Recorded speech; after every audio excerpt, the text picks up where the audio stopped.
So you're originally from Hawaii, right?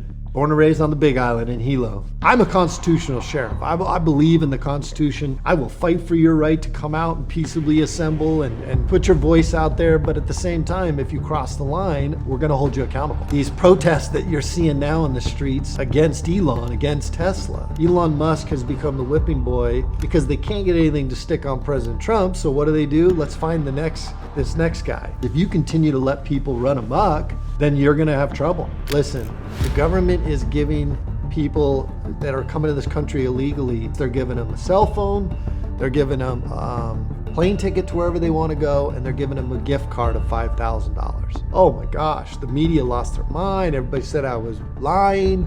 They said that what you said wasn't true. And I said, who's they? Yeah. Like, who's they? Yeah. I said, here's a gift card right here. Government's going to tell you they're not the ones doing it. The money wasn't going directly towards the illegals. The money was going to NGOs who were then giving it to the illegals. That's as good as the government doing it. I mean, they were giving out hundreds and hundreds of millions of dollars, and the NGOs were like, yeah, we'll transport them. We'll give them housing. We'll do all the things. We'll give them food. We'll give them plane tickets. So then the government just starts kicking them more money. Are gangs a big problem in your county? So remember, we have the cartels. So the cartels are charging $5,000 to $50,000 depending on where you come from. And because people couldn't pay it, a lot of them ended up in the sex trade. The men are being extorted, the women are being used for sex. And we had a gal that came into our jail one time and she says, well, my girlfriend and I used to deal for the cartels. We would sell drugs. I came up short one time and they cut my girlfriend to pieces in front of me. How do you want to be remembered? And I said, I want them to remember me as a patriot who fought valiantly for God, family, freedom, and the Constitution. And so I appreciate anybody that's in that fight with me. Yeah, amen. I appreciate it very much. Yeah.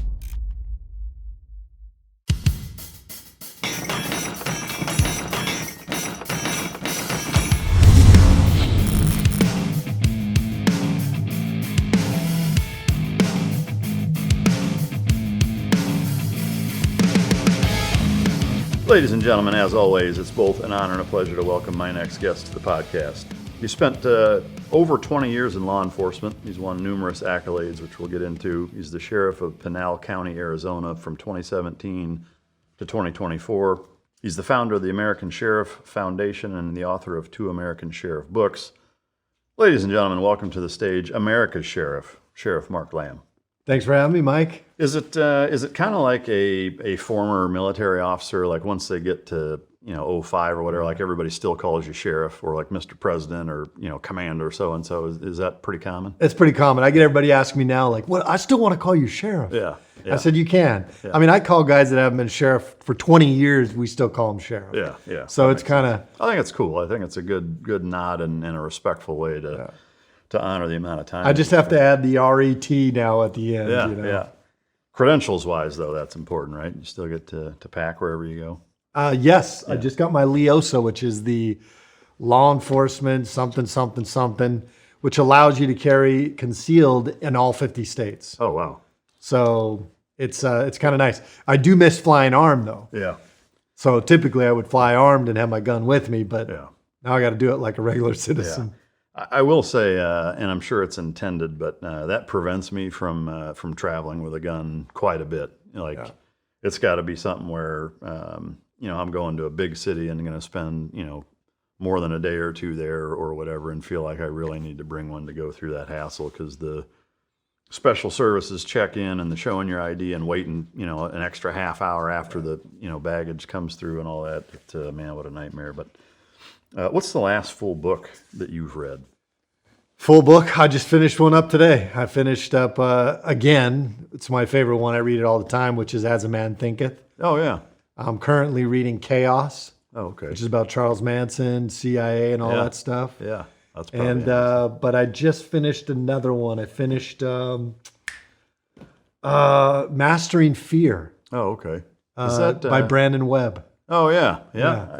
Really great book. Yeah, I know him quite well actually. We went through training together. I'll tell him he's got a great book. That for anybody out there who's got struggling with fear, that's a good one. Yeah, awesome. Have you read The Gift of Fear? I think it's Gavin DeBecker. I mean, that's an old book. It's been around for I think over 20 years now, but it kind of I think kick-started that whole genre of type stuff. But What's something you wish you were better at?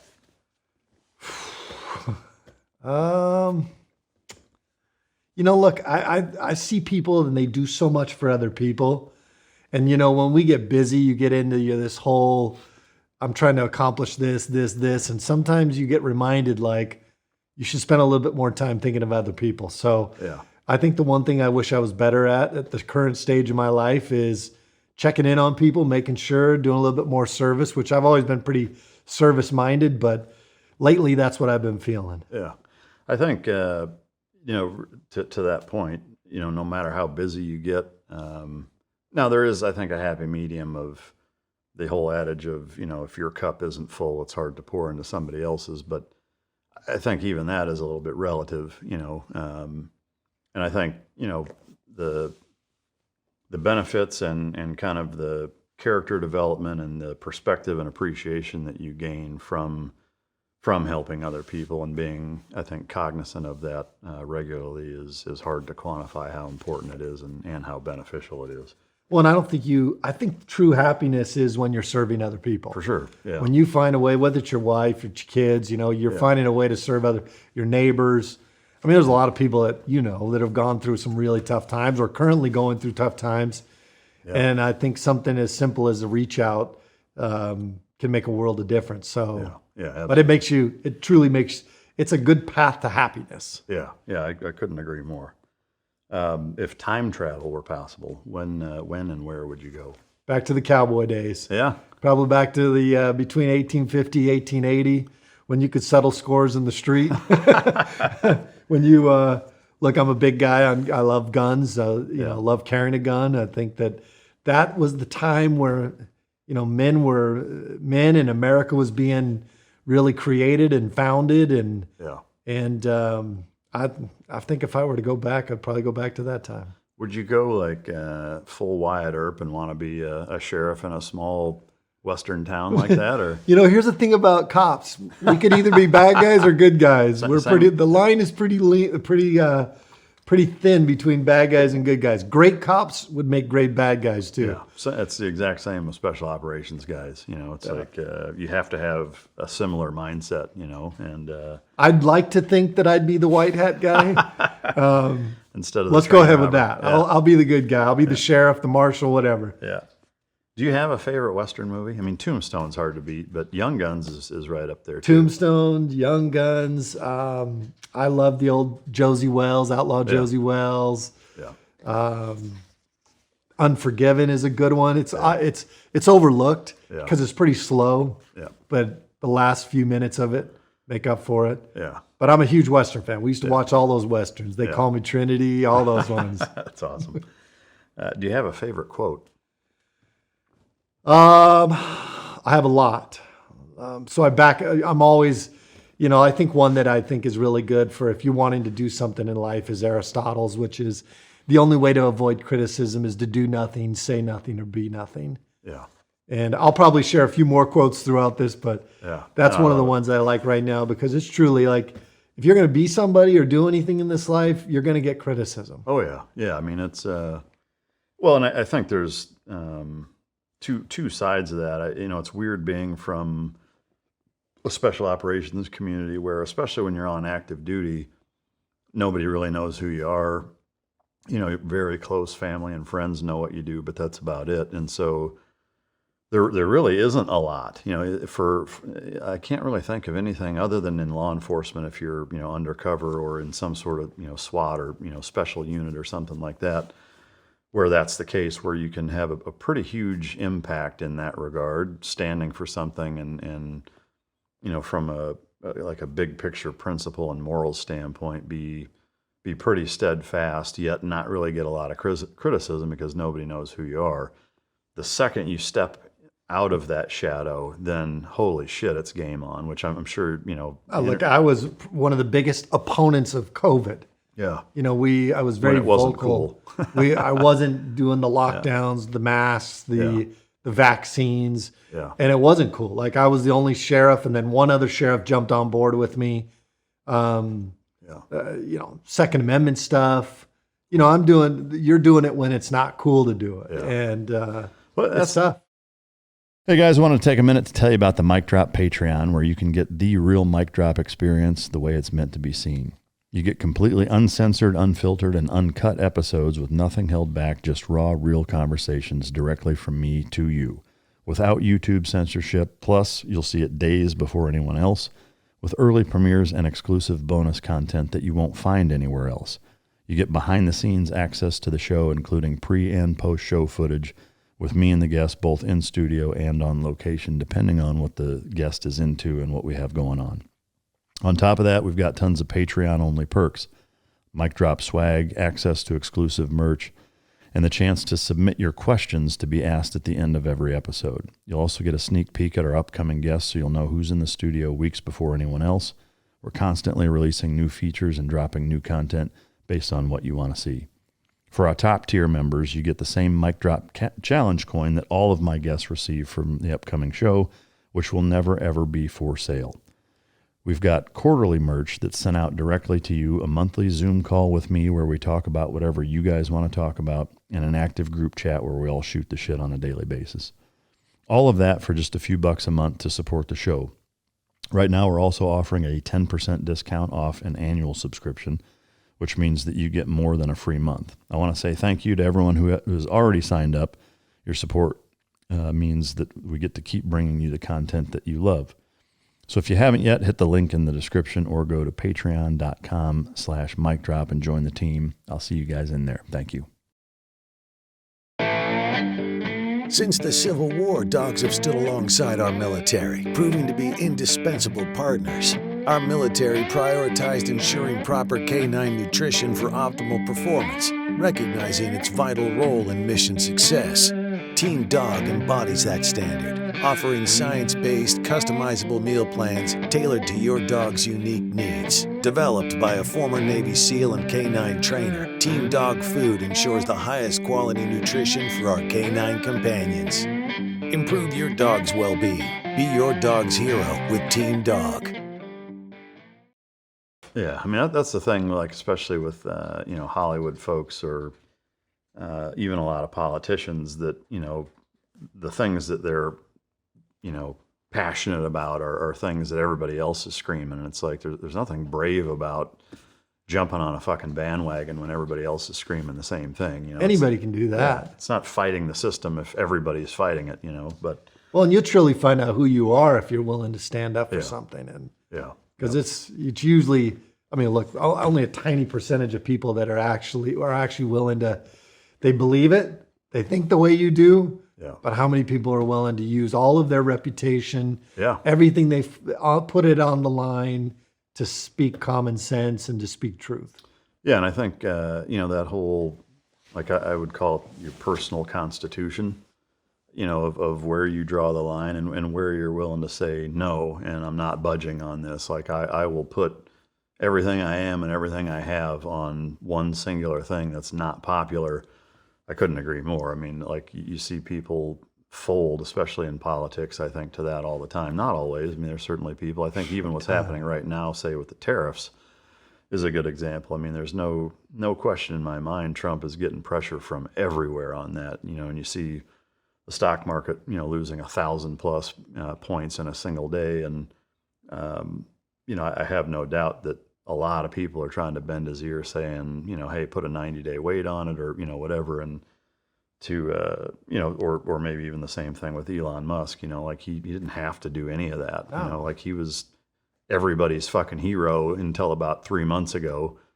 And now like half the country fucking hates him, and is doing everything that they can to destroy him and his company and his reputation. And, you think about somebody in that position with that amount of money that doesn't need to do any of that ever, and he still does it, I think says quite a bit about a guy. Oh, absolutely. Jordan Peterson has a good quote. He says, you have to have faith in the redeeming power of truth. Yeah. So when you stand up for something, you've got to have faith that in that truth, it will redeem you. And, I know we can go along all down all sorts of rabbit holes with Elon and Trump and all that, but you're seeing people that are willing to stand up to do something, to fix something. Yeah. Anytime you fix something, it's never going to be easy. Yeah, especially when fixing it is threatening a a significant group of people with a lot of power and influence, and it's fucking their good deal up, you know. Have you noticed though, one quick point of like these protests that you're seeing now in the streets against Elon, against Tesla? You know, if you go back to Antifa, they were all young college kids, Yeah. Gen Z kids. Go look at the groups now. They're all boomers. They're all probably 50 plus, 60 plus. Yeah. It's a very different dynamic as to who the people are out there protesting. Yeah. And it's interesting to me to see the change. Like, where's the Gen Z? Yeah. Yeah. Well, the other thing too is I think there's a way to. I mean, I'm all for legally protesting. I think it's, you know, one of the bedrocks of our republic. But, you know, to me, like Bud Light is a good example of how to do it. Like, even if you want to be, we'll say, childish about something, you know, like I think it was Kid Rock, like grabbed a 36 pack of Bud Light and shot it with a machine gun or whatever. And it's like, but he bought it. It was his to do that with on his property, and he filmed it. You know, when you start burning fucking people's cars and carving shit into them and That's against the law. and assaulting people, like, you know, to me, like that is the line. Like, protest all you want, but don't break other people's shit. Don't assault people. Like, that's not protesting. That's fucking rioting, and it's illegal. And it's just a dick move, you know. And really what the Constitution says is you have the right to peaceably assemble Yeah, or to redress grievances with your government. yeah, But you have the right to peaceably assemble. What we see, I think most of us would agree that it crosses the line as to what is peaceable and what is not. Yeah. And like you see, you can't burn cars. It's against the law. Yeah. You can't destroy people's property. Yeah. You know, if you want to, like you said, if you want to buy a 6-pack of beer and shoot it, that's your prerogative. You bought it. yeah, But yeah, I think that they have really taken liberty with the First Amendment, which I'm all about protecting. yeah. But they have certainly crossed the line in many instances. So I'm curious, as a former sheriff, where, you know, let's hypothetically say that you're still in that position, and there's a huge protest like that breaking out, you know, in your jurisdiction.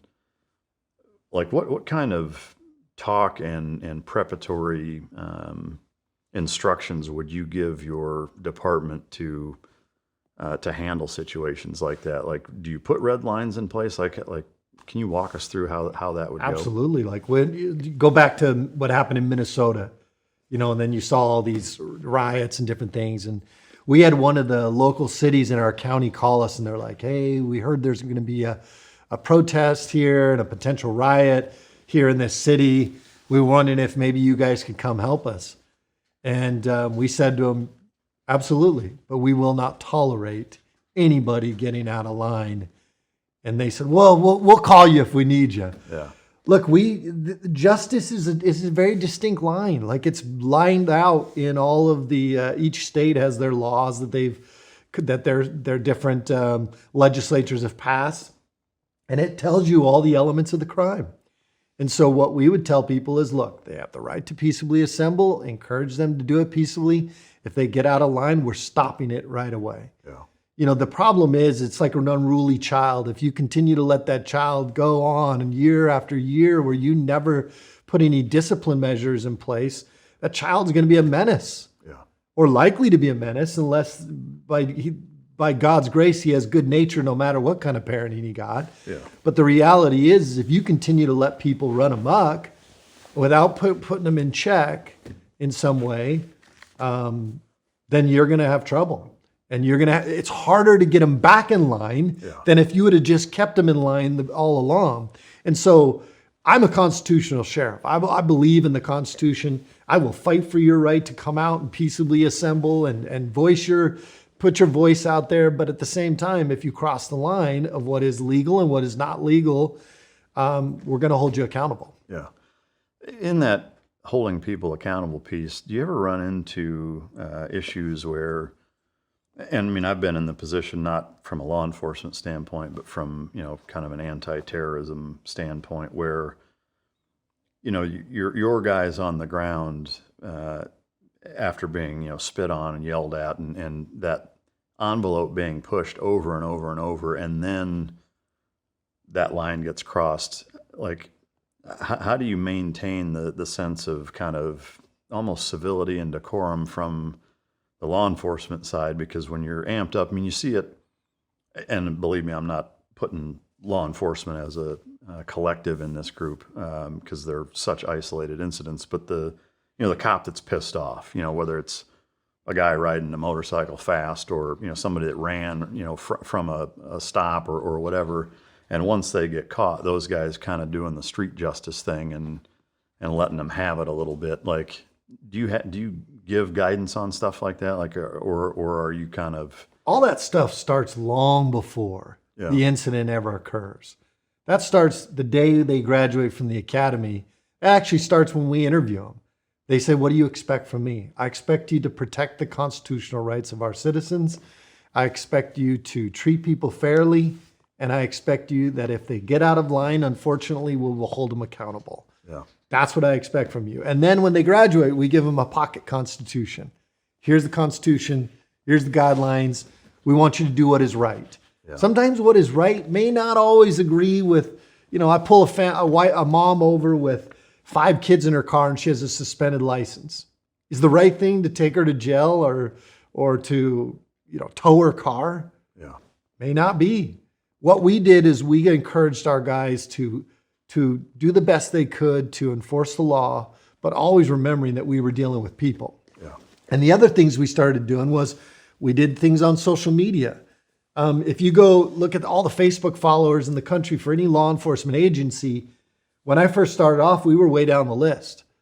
About a year and a half ago, we've passed up the NYPD for number 2, and we are only behind the FBI for Facebook followers. We probably have the most YouTube followers for any law enforcement agency. We show ourselves. We show dogs biting people in the jail. We show us dragging people around. We show us putting hands on people. But we also show all the good stuff we do and how we treat people and how we protect their constitutional rights. So that when those bad things come, when you have those calls where, first of all, people don't want to spit on us, because what we've done is we've created this camaraderie with our community.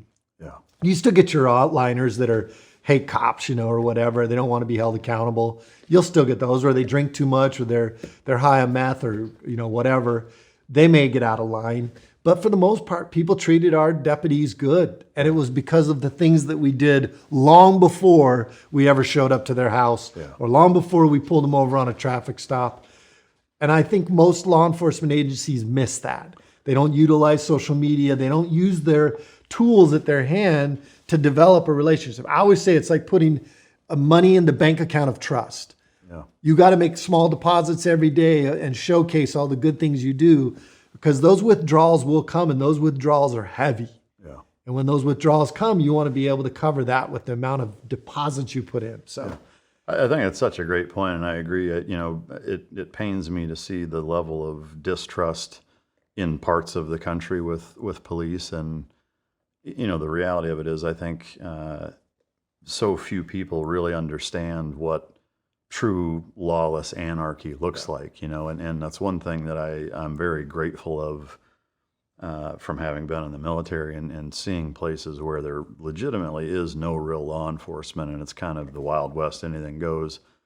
And man, that's not a very fucking good place to be, and for all the people that say that they wish that cops didn't exist, it's like, I don't think they're the first to call. Yeah. Like they don't really understand what that looks like, but on the same token, it pains me to see, departments, to your point, not taking advantage of kind of that community policing mentality of really building rapport and doing the right thing. And even sometimes when it bruises a guy's ego for, not taking it past just stopping whatever's happening and apprehending somebody and detaining them, taking it 2 or 3 steps further and beating the shit out of them, and then it's on camera. And you see it a lot in the dog world too, where guys either have problems outing their dog, or they just let the dog dole out 30 seconds to 2 minutes of street justice after the guy's been apprehended, and then all it looks like is some dude just letting the dog eat somebody's ass for 2 minutes while they're handcuffed face down, and it's like, man, it's taken law enforcement 10 steps back when you let shit like that happen. Very few of those cases are bad examples, like bad cops. Yeah. The majority of them, first of all, there is no context to a video, like what led up to it. How many times have you dealt with that person? You know, and so I think cops get a bad rap a lot because we don't get the opportunity, because that case has to go to court. So we don't get the opportunity to stand up there and say, here's all the things that led up to this. Yeah. The second piece of it is a lot of the behavior we see is because of bad leadership in these profession. These cops don't feel supported. Yeah. So now they're supercharged when they're making decisions because we've got bad leadership in this profession. Yeah. And then you've got the community sometimes have turned on these folks. And look, we're human. We have families. We have bills. We have wives that get mad at us. We have children that go off the wrong track. Like, we too have stresses. And we're expected to immediately leave those at the door, which most cops do a really good job at. Yeah. But every now and then you'll see it rear its ugly head when somebody's just, it's the wrong day, wrong time, wrong call. And unfortunately they go out there and it's caught on video. But I would say that in 8 years, every complaint that I got as a sheriff, we looked into. It was never, not one time, what the people said it was. Yeah. Once you started pulling cameras and doing this and pulling people in and witnesses, quickly you realized that the story they were telling you was not the truth. So things are never what they appear to be. There's always more to the story. And we need better leadership so that the cops feel emboldened and empowered to go do their job and do it in a way that gives them the ability to make their own decisions. I think you'll see better policing. Yeah. We saw it in our community. I wish I could go into a lot of other places, but I'm only one person. Yeah. If you love talk radio, podcasts, and news, the C. Crane CC Radio 3 delivers exceptional spoken word audio. With separate bass and treble controls, you can tune the sound exactly how you like it, and the clarity makes it feel like your favorite host is right there in the room. C. Crane is a returning sponsor on the podcast. Previously, they sent me their Skywave SSB2 to try out, and now that they've sent their new CC Radio 3 over, I can tell you for sure that it's awesome. The CC Radio 3 pulls in long-range AM/FM stations with exceptional reception and includes emergency features like NOAA weather and the 2-meter ham band. It's got all the bells and whistles, clock, alarm, line-in, antenna jacks, memory presets, and it runs on the included power cord or a set of batteries for over 170 hours, making C. Crane reliable no matter where you are. And with the Bluetooth included, you can stream new episodes of Mic Drop, just like this one, on the CC Radio 3 through any smartphone or smart speaker. To order the CC Radio 3, call C. Crane's US-based customer service at 800-522-8863 or visit ccrane.com/drop. That's CCRANE.com/drop and use the code DROP, all caps, all one word, at checkout for 10% off orders over $75.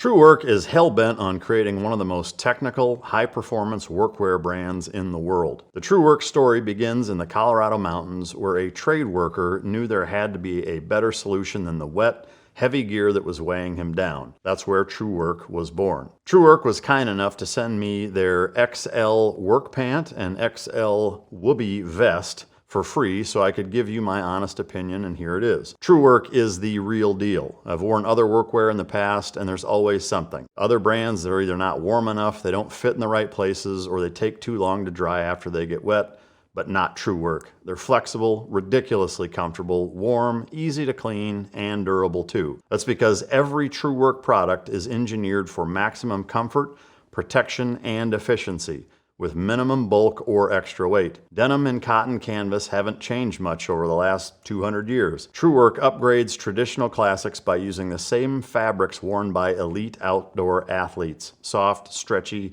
sweat-wicking soft-shell work pants are a major upgrade over wet, heavy jeans. Wind and waterproof shells use intelligently placed insulation for streamlined warmth that lets you stay mobile and agile. TrueWork has over 50,000 five-star reviews and countless stories from trade pros in every state and every job across the country. Upgrade to TrueWork for a major change in the way you work. True work helps you be your best when your best matters most. Check out the full lineup and get 15% off your first order at truework.com/micdrop. That's 15% off at Truework. That's TRUEWERK.com/micdrop. Guys, as you know, I work with a number of different products. One that's easily the most near and dear to my heart from a cause standpoint and a personal relation standpoint is Bubs Naturals. The hat on the coffee table sitting right in front of me belonged to Glenn Doherty. It was a John Deere hat that I gave him. He had it when he tragically passed in Benghazi. And I was fortunate enough to get it back from one of the co-owners of Buds. He sent it back to me to be able to keep. Bubs Naturals is a tribute to Glenn. He was one of everybody's, he was kind of that guy that was everybody's best friend. I met several people that considered him his best friend, and he was a guy that was impossible not to like, and just, caused happy waves that rippled through every community he was ever a part of. His nickname was Bub, and that's where Bubs Naturals comes from. But it's a lifestyle brand. It's inspired by Glenn. They give a ton to charity. They've donated over $200,000 to charitable causes since their inception in 2018. On Veterans Day, 100% of the proceeds go to the Glenn Doherty Memorial Foundation, which does phenomenal work helping active duty and children of lost active duty members go to college or scholarships that they've donated a ton, and they also are heavy into the recreation space of helping people do that, because that's what Bub was all about. They have collagen peptides, which I put into my morning routine every single morning, as well as the functional creamer / MCT oil that goes into it as well. They have hydrate or electrolyte drink mixes, which are great for pre-workout, during workout, and post-workout to get all the added sodium, potassium, magnesium, etc. that's required when you deplete it. And they now have Bubs Brew, which is a specialty organic coffee that is also very, very good. It's USDA organic, fair trade. It's Whole30 approved, which is the first time that's happened. It's free of yeast, mold, and aflatoxins. Small lot roasted, guaranteed fresh, and it tastes great. Biggest thing is Bubs is a family company. The way that they started is, again, super close to my heart, with him being one of my closest friends for a long time. And I just can't say enough good things about that company, of the product that they put out, why they started, what they give back to veteran communities and the Glenn Doherty Memorial Foundation. And I encourage you to go to bubs.com, and now there's a landing page specifically for Mic Drop listeners. Just enter the code Mike, M-I-K-E, all caps, and you get 20% off your first purchase at bubsnaturals.com. So that's www.bubsnaturals.com/Mike. And you can check out the Mic Drop landing page and go support an amazing cause. Yeah, I think in that same vein, like, even as somebody who, hasn't been in the military for, a number of years now, and have never done anything law enforcement related other than a very short stint as a reservist, as well as, working with a lot of departments on the canine side. But it is neat to see kind of both sides of the same coin.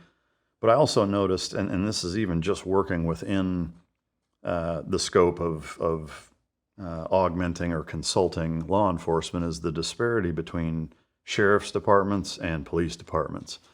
And it shouldn't come as a surprise when you realize that, sheriffs are elected and chiefs are appointed. And it's baffling to me how disparate those organizations are run, generally speaking, because of that.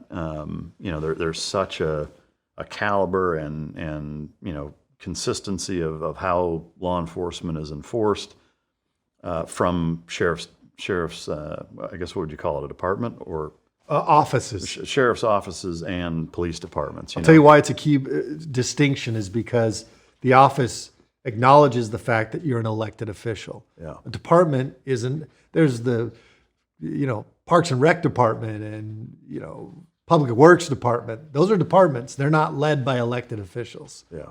The sheriff is the sheriff's office. He's elected by the people to be that person. You know, but to the point of chiefs, I had a lot of chiefs, and I get it. I get it. You finally get to you culminate your career and you land a job that's paying you $150,000, $200,000, $250,000, maybe even more, depending on what agency you work for. And now you got to watch yourself because you got to make sure that you don't lose your job. Yeah. I had a lot of chiefs say to me, and I have no problem being a mouthpiece for law enforcement. I never had a problem with that. I had to get reelected, but I never thought about that. I always thought if I did the job right and stood up for people, that they would reelect me. But chiefs would tell me, they'd be like, well, I wish you're the sheriff. I wish I could say what you said. I tell them, you can. Yeah. You just choose not to. Yeah. The job is more important to you than actually saying what is true and right. And I believe that if more chiefs were to just say what is true and right, they would find that they would. I think communities have a hard time getting rid of those people. Yeah, I agree. I mean, to me, it's no different than politicians when they screw up, is by saying, yeah, I fucked up, I made a mistake, and I'll learn from it and do better next time. You know, I'm not perfect. For all of the gotcha question reporters and even, you know, town hall, you know, people that stand up, how do you continue to hammer somebody from that? Like, you can't, you know, whereas if they start backpedaling and apologize, like, it just opens this door of, okay, now I own you and I'm going to continue to just hammer you with all these different things that you screwed up because you're playing defense and not taking accountability. And I know the overwhelming majority of the population appreciates and is refreshed by that mentality of saying, like, yeah, that's how we chose to handle it, and if I had to do it again, I'd do it the exact same way. Next question. You know, it's like, okay. Weakness arouses evil. Yeah.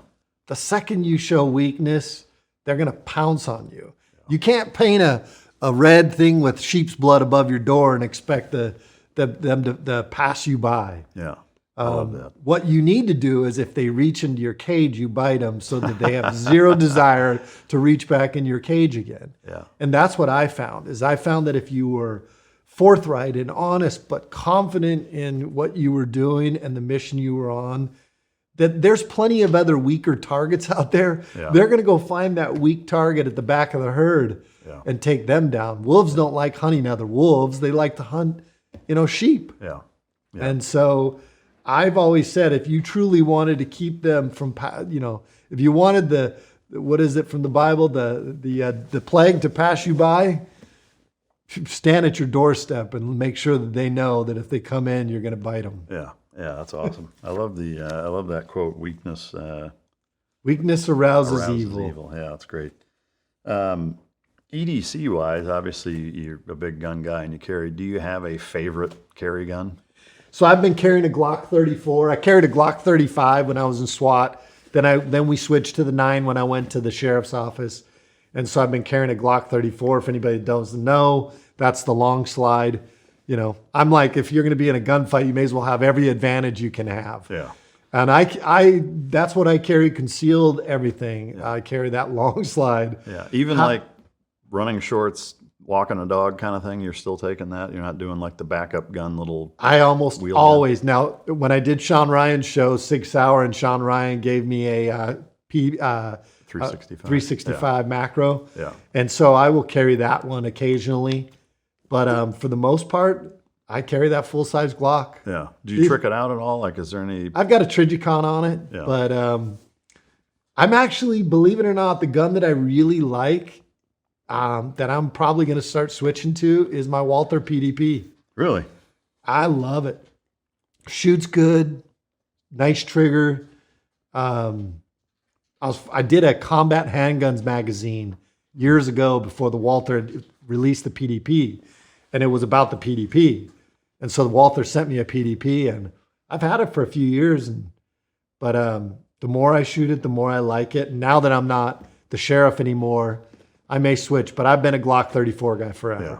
Do you get in the weeds on carry ammo, or do you not nerd out quite that far? I don't nerd out quite that. There's an ammo called Pilgrim ammo. A guy out down in Florida, he's got it, and it's 2,000 feet per second. Holy shit! And then when it hits you, it frags. Man. And I'll tell you how good it works. I just had a friend recently. He's a fighter, MMA fighter. You should It's Shannon Rich. Oh, okay. So he has the most fights of any living fighter. Really? And I hope he doesn't mind me telling this story, and I won't get into too much detail, but he went to a bar to watch the UFC. He was alone. Walks out to his car. There's like 10 dudes standing at the back of his car. He doesn't say anything, gets in his car. And then all of a sudden, they're not moving. He turns his car on. They still don't move. Puts it in reverse. Still don't move. So he does a little beep beep on the horn. Still don't move. So finally, he puts it in park, gets out. And mind you, this guy's got 237 professional MMA fights, most of any living fighter. And gets out of the car and he's like, "Hey man, I'm just trying to back out. Do you guys mind moving?" And the dude just starts mother effing him and pulls a knife on him.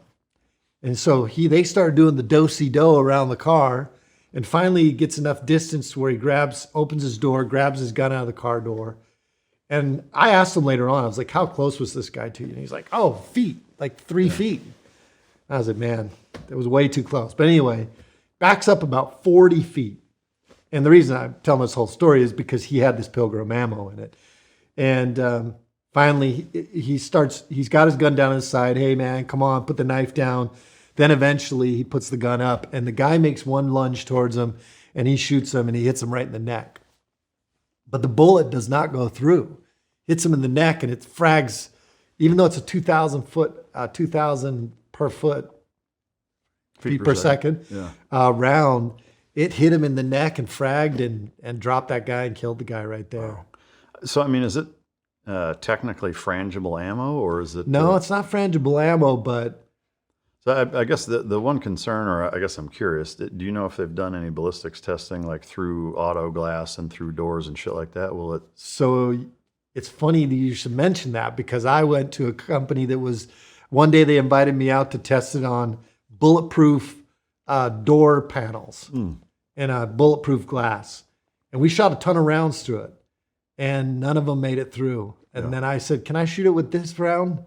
And that thing zipped right through there. Wow. And didn't break apart. So we put a pumpkin behind a windshield. And so it hits the windshield, it goes through, but by the time it hits the pumpkins, it's starting to spread a little bit. And so it's hitting the pumpkin, and it jacked the pumpkin up. Yeah. But it doesn't overpenetrate. Yeah. So almost like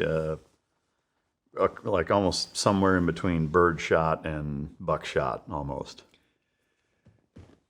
No, the way it works, it's weird. You got to see it, because it hits, but then it fragments out. Yeah. I mean, are the fragments sizable enough to where they're almost like little BBs. Oh, okay. Yeah. Huh. Yeah, that's interesting. Pilgrim. Yeah. 2,000 foot per second. Dude, that's crazy. So the thing rips. Now, I went and hunted pigs over here in Glen Rose. Yeah. And I don't think it did that well with pigs. Yeah. It didn't drop the pigs enough, but I would use a heavier hollow point. Yeah, but to your point, I am not that. I use Badlands ammo, mostly Jello shots. Yeah. I use those. My boys in Badlands ammo out in Arizona, they do some Jello shots, so you can get like Mountain Dew Jello shots and all sorts of stuff. So I typically carry that ammo in my gun. Office-wise, what do all the sheriff's deputies carry? Like, do they have specific? So it depends. Like, when I first took over as sheriff, we had guys that carried 45s, 1911s. We had guys that were carrying 40s. And the problem was, it was when ammo was starting to we could see on the horizon that ammo was going to get a little bit difficult. Yeah. And then the FBI and Glock came out with their new Glock 17, 19. And so we just decided that we were going to shift everybody onto one ammo so that we didn't have to carry all those ammunition. Yeah. Recently, we thought about letting them use the staccato. Yeah. But the problem is, after shooting Glock for so long, we were concerned about their ability to manipulate the safety in a high stress situation. And so, we've been using 9. I used 40 cal for the first agency I worked for. And then we've been using 9mm for the longest time. And then obviously we're big on rifles, because you know what your pistol's for, right? To get you back to your rifle. Yeah. So all of our guys have rifles, and carry ammo for your deputies, is that dictated or can they pick? No, we give them gold dot or Yeah. whatever we give them duty rounds. Yeah.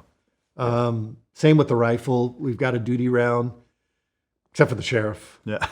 I watched duty ammo not go through a drywall. Really? Trying to shoot a guy in a garage one time. Oh, shit. And we only hit him because we think we double tap the same hole. Oh, wow. But so I carried ball ammo most of the time. Yeah. Just because I think it penetrates better. But then as cops, you always have to worry about over penetration. Yeah. The beauty of the sheriff is you can kind of carry whatever you want or dress the way you want. You're the guy. So That's awesome. Hobby-wise, what are you into? man, I used to be in the UFC. I loved it. Do you train that way too? Or? I did. Yeah. And recently I was in the Randy Couture's gym doing Surviving Man with Don Mann. Yeah. And part of it was to go to Randy Couture's gym, and all these younger guys were in there, and I hadn't rolled for a long time. Yeah. But I ended up finding myself rolling on the mat with these younger guys. And, it's funny that you still got it when you've learned it. Yeah. But I wish I was doing it more. Now that I'm now retired, I'm going to pick some of that stuff up. I used to be a big-time sports guy. There was a time where I was playing in a basketball league, a softball league, and a full-pad football league, semi-pro football league. Oh, shit. When I was in my 30s. Yeah. My wife loved me for that, by the way. I had 5 kids, and I was out playing sports 3, 4, 5 nights a week. But awesome. Yeah, I'm a huge sports guy. But honestly, lately, probably since I became sheriff, I played in one baseball league a few years ago, hardball league. But other than that, work has kind of become my hobby, which is sad to say. Yeah. I wanted to be the best at my craft. And so I worked hard at that. Yeah. Now I'm building a couple other businesses. So most of my time is spent either consulting for clients or building businesses. Yeah. I mean, to me, I travel. I like to travel. Yeah. I mean, you got to do what you love, right? So you're originally from Hawaii, right? Born and raised on the Big Island in Hilo. And until you graduated high school? Now 11. 11. When I was 11, my brothers were in high school. I was 11. We moved to the Philippines. We were in the Philippines for a year. We moved to Arizona. My dad went to Chandler High School in Arizona. And then while I was in high school, we moved to Panama. Oh, okay. And so while I was in high school, I would spend all my summers in Panama for just working. Vacation. I was there during Operation Just Cause. Really? In 1989. Wow. Christmas 1990, right in that area. Yeah. What did your parents do that required that type of living arrangement? My dad was an international businessman, and he loved being outside of the United States. He loved Panama. Panama used the American dollar. At the time, Panama had really good banking. It had really good corporation laws. So Panama was a really great place to do business, especially if you were doing international business. Yeah. But our family business for a long time was scrap metal. So we did that in Hawaii. We did it in the Philippines or in Panama. We had the contract with the Panamanian government for all the scrap metal. Yeah. So I know all about tariffs. Yeah. They tariff the products when they come into the country, and they would tariff our products when we shipped them out of the country. Yeah. Most Americans don't understand tariffs. Most other countries thrive off of tariffs. Yeah. Especially on us. Yeah. I mean, I'm curious that since you brought it up and it's so front of mind societally right now, what is your take on what's happening with them right now? I love it because look, I don't think we should be. I said it on a radio show the other day. We've got like Stockholm syndrome for taxes right now. Yeah. Where all of a sudden you have a president. We should be championing him, saying yes, do what you can to alleviate the tax burden that we have as citizens. Paying 20-30% taxes. Businesses getting hammered, for taxes.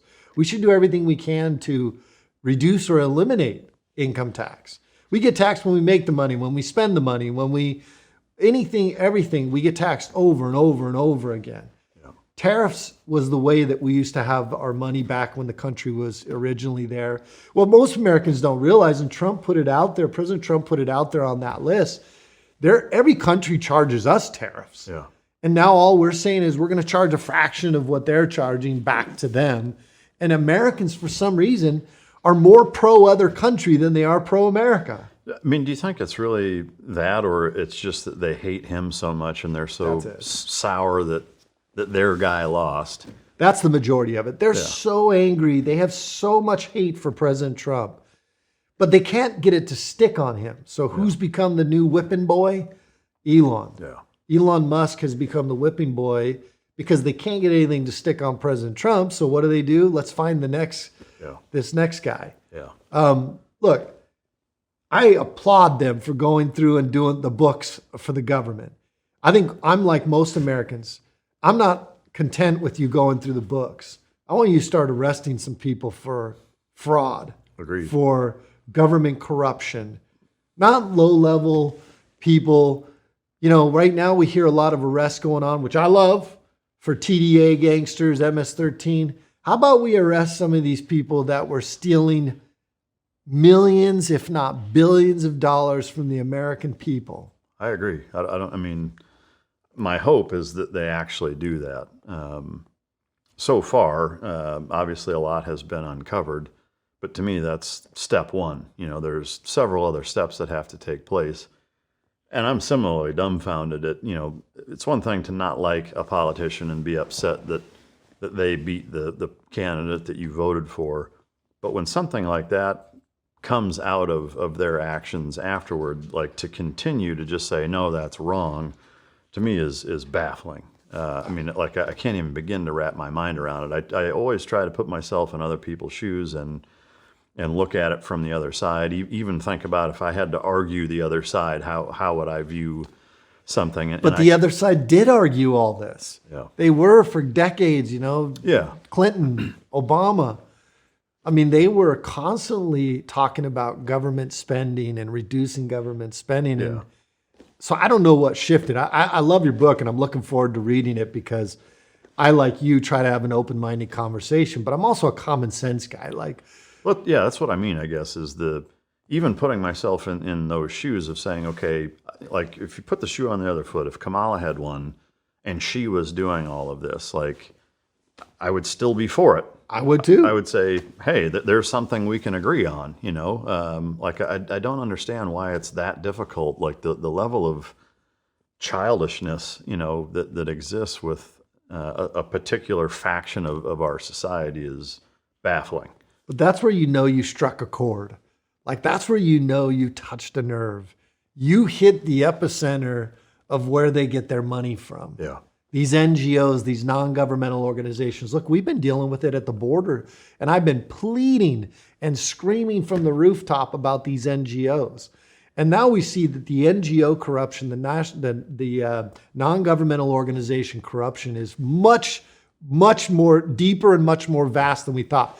Take Stacey Abrams right now. Oh, I know. You know, look, she had a charity that she started in 2022 or 2023. In 2023, her charity brought in $100. 100. And in 2024, they gave her a grant for $2 billion. It's fucking crazy. $2 billion. Yeah. And you know what they said? Within 90 days, we want you to take a class on how to develop a proper budget. You just gave $2 billion to somebody that you don't even have confidence knows how to build a proper budget? Yeah. Like that right there is the epitome of what is going on in the government. And to have a cross-section of Americans who are saying, stop this, don't defund USAID, don't take our money, which, by the way, they're lying to the American people. The media is, and so are these groups. Because we're trying to protect Medicare. We're trying to say, let's eliminate the fraud. They won't even let Elon Musk eliminate the fraud. I know I'm going down a rabbit hole. One more thing.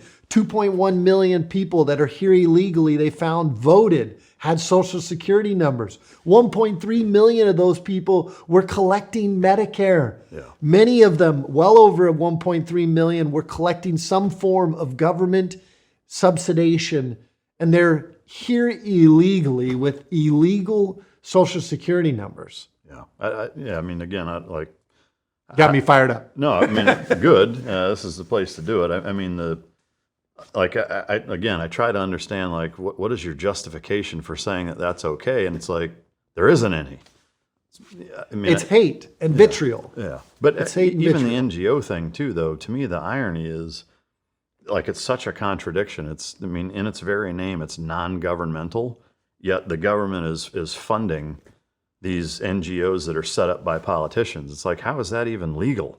So we'll probably get into this, but probably beginning of spring of 2023, I do this video and I say, listen, the government is giving people that are coming to this country illegally, when they get released, they're giving them a cell phone, they're giving them plane ticket to wherever they want to go, and they're giving them a gift card of $5,000.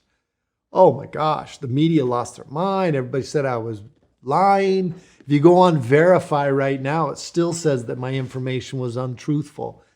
And so all these people were doing these interviews with me, and they're like, well, they said that what you said wasn't true. And I said, who's they?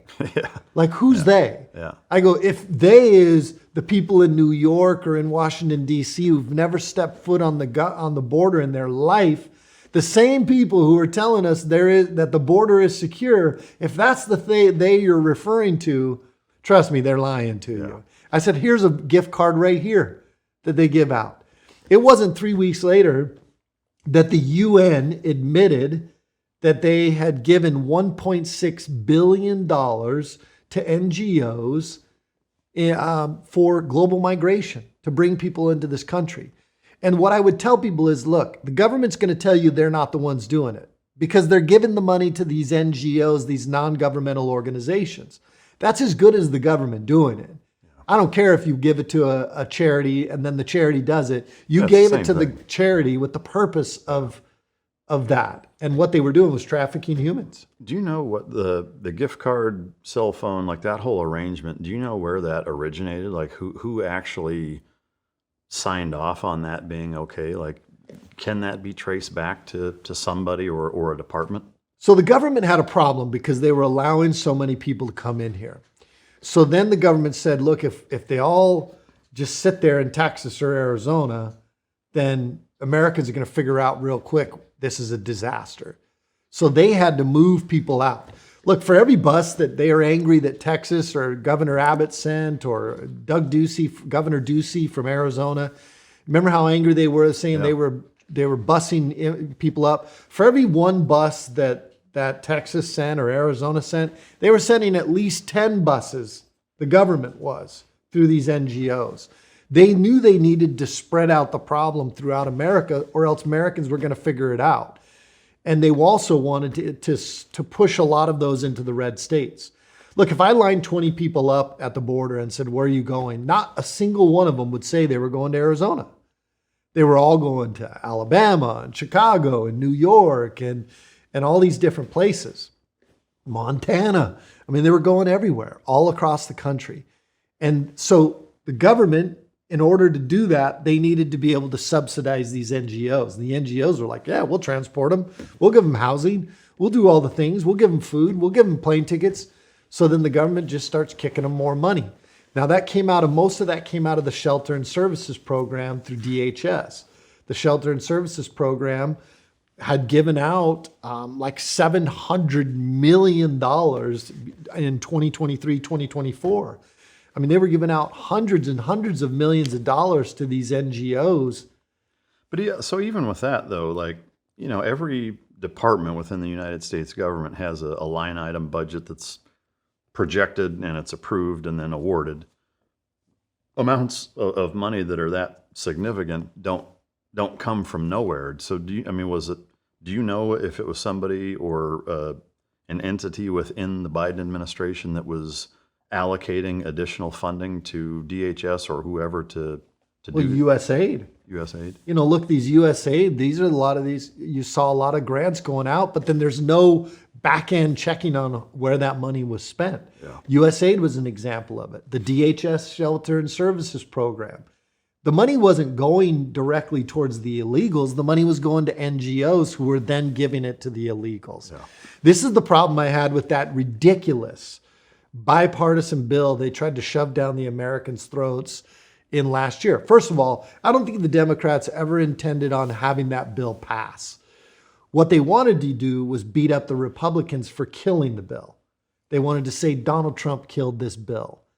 And it was a bipartisan bill. Well, it was a terrible bill. First of all, it wanted to codify into law. I think the number initially was 7,500 people a day for 7 days straight.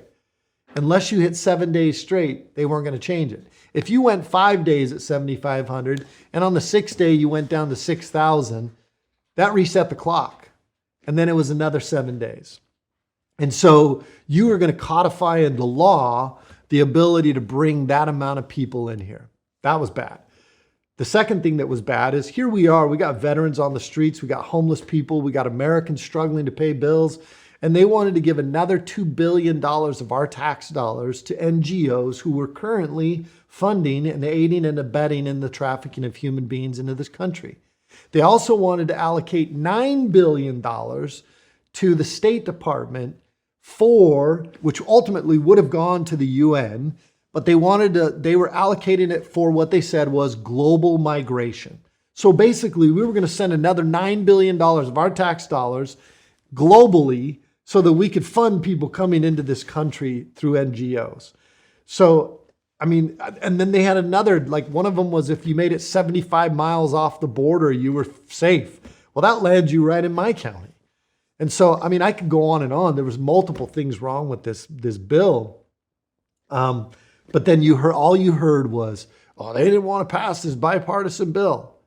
It was a terrible bill. Yeah. And it was bad for the American people. It would have not, and none of it was, so if I have a mission and you're like, we've got I'm trying to put a good example for people, but basically what they wanted to do was they wanted to continue to put Band-Aids on the wound instead of actually treating the wound.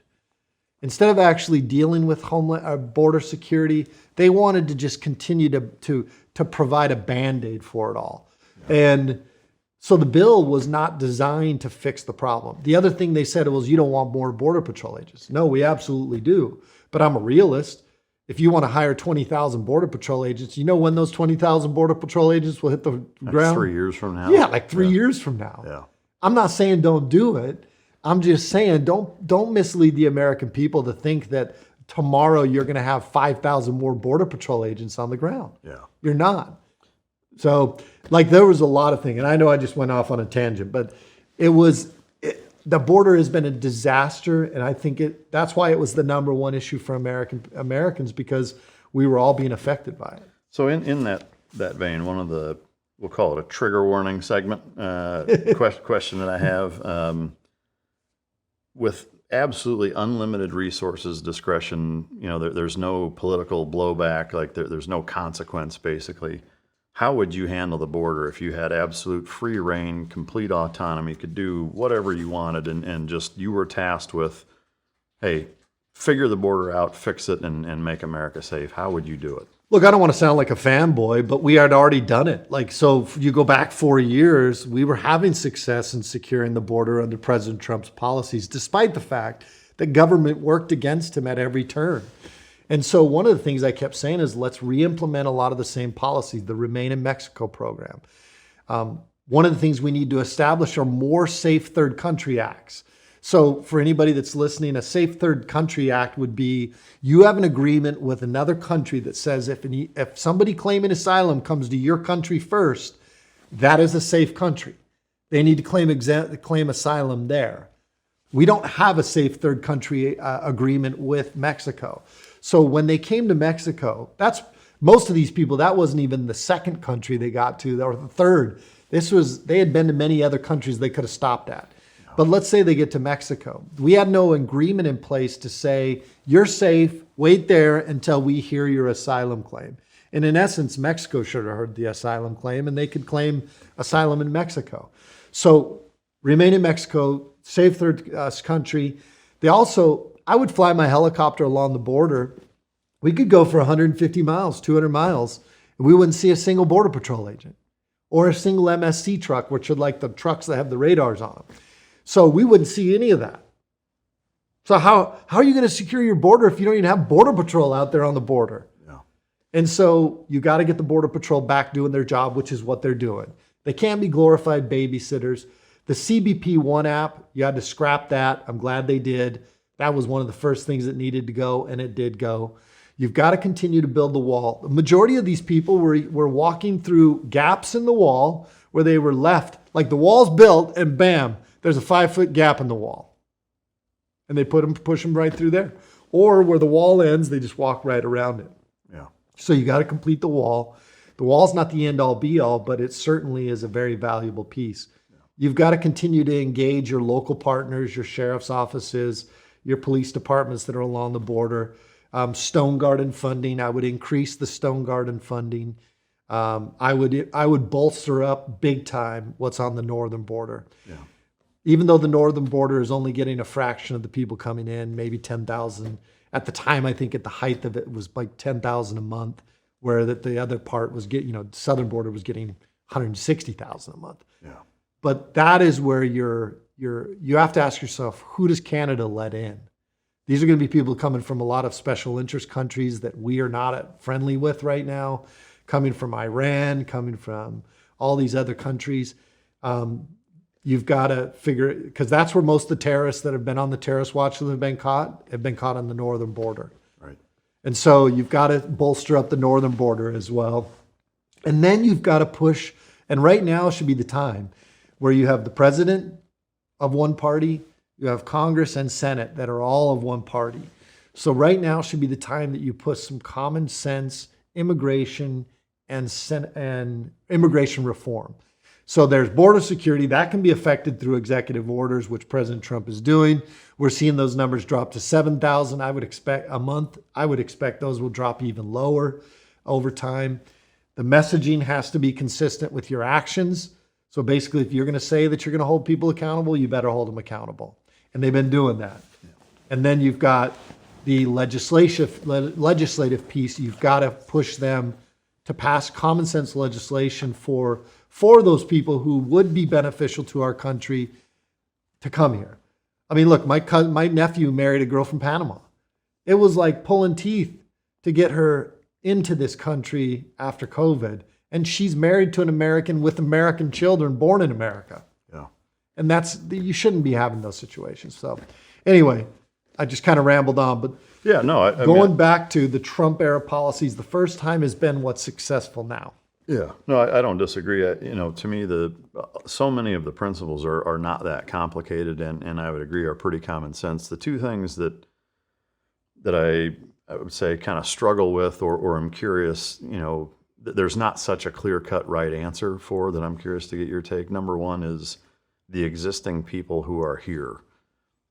I think most people can agree on if they have some sort of criminal record above and beyond the criminality of coming here illegally, finding those people and deporting them, extraditing them, whatever you want to call it. I do think that the Supermax prison in whether it's Guantanamo or some other country is good for two reasons. One, I think it disincentivizes people and makes it pretty serious to think, hey, you're not just getting thrown across the border where you can try again in 2 days. Right. Like, this is a pretty serious fucking consequence that's going to have lasting implications. I think that's a good thing.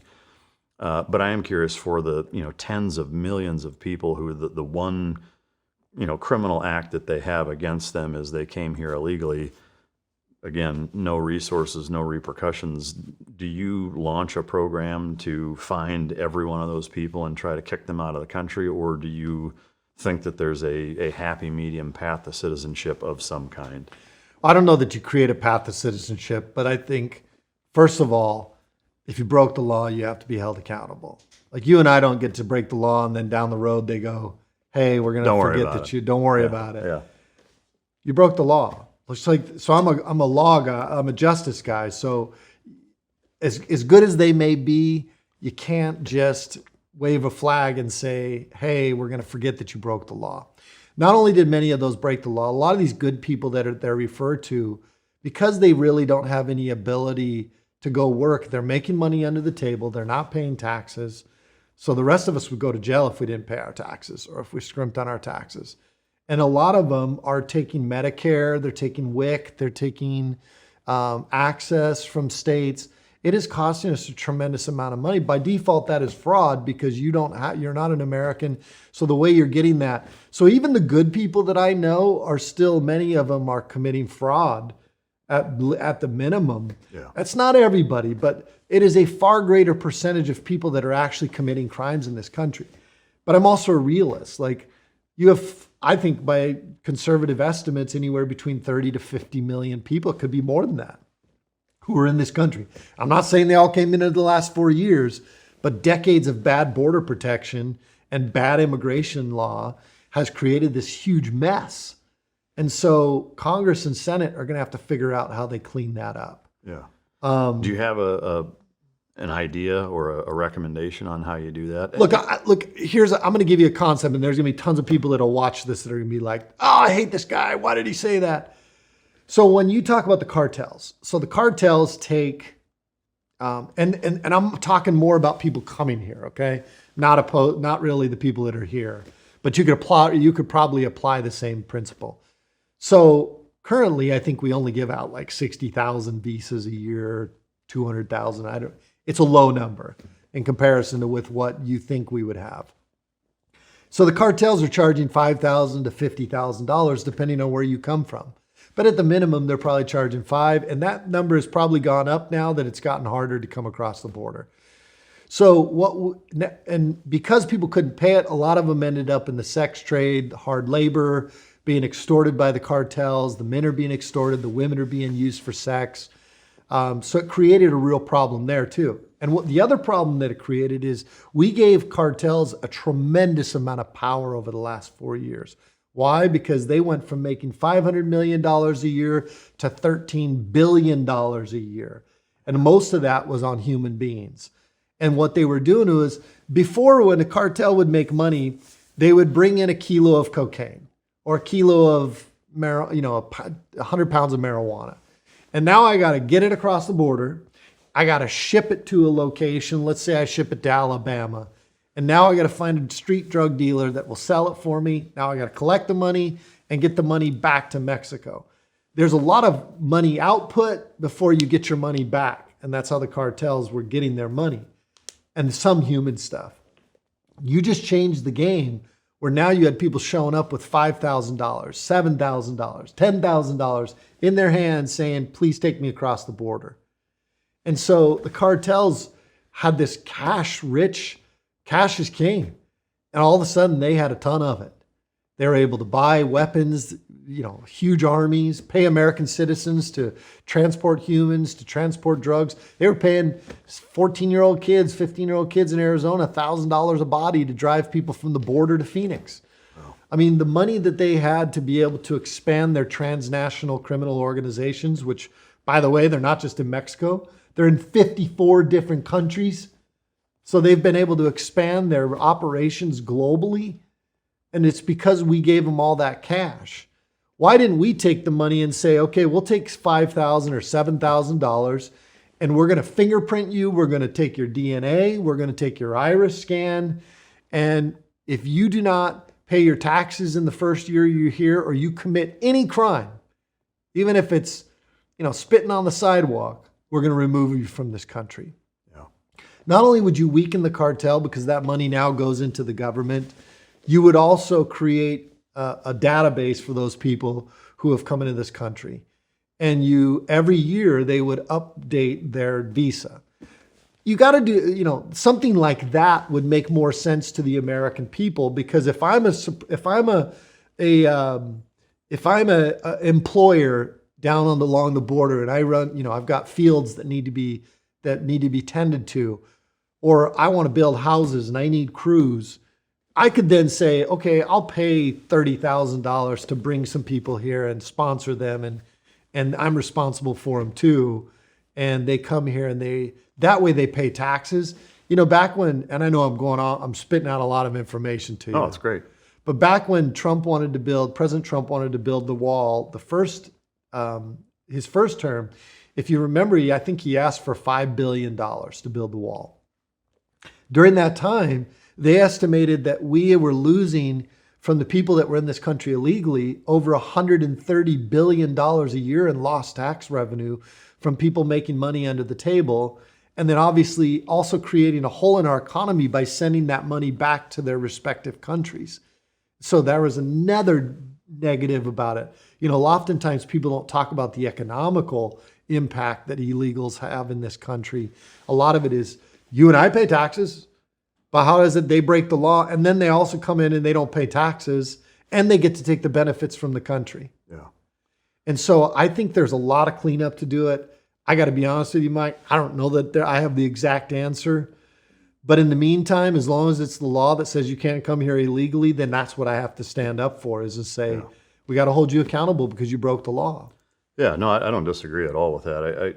To me, the biggest curiosity I have, I think, is logistically thinking of how do you apply that same principle to the people that are already here. To me, the first thing that comes to mind is, putting like a blanket mass communication out that says, hey, if you're here illegally, you can self-report and apply for a 1-year work visa that has to be renewed every year. Those same guidelines of fingerprinting, DNA, et cetera. If you don't, and we find you, then you're going to fucking prison for it. Yeah. To me, because if it's just, we're just going to deport you, it's like, well, that's not really that big of a consequence, as easy as it is to come back.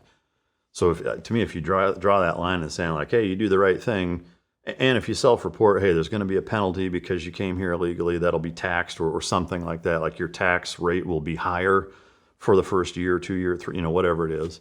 But, so that there's some sort of penalty, but you're also incentivizing them to say, hey, I am here illegally, I want to do it the right way. And then that way, I don't know how else you do it. I mean, when you're talking tens of millions of people, I'm kind of at And there's a lot of but, people that would pay. Yeah.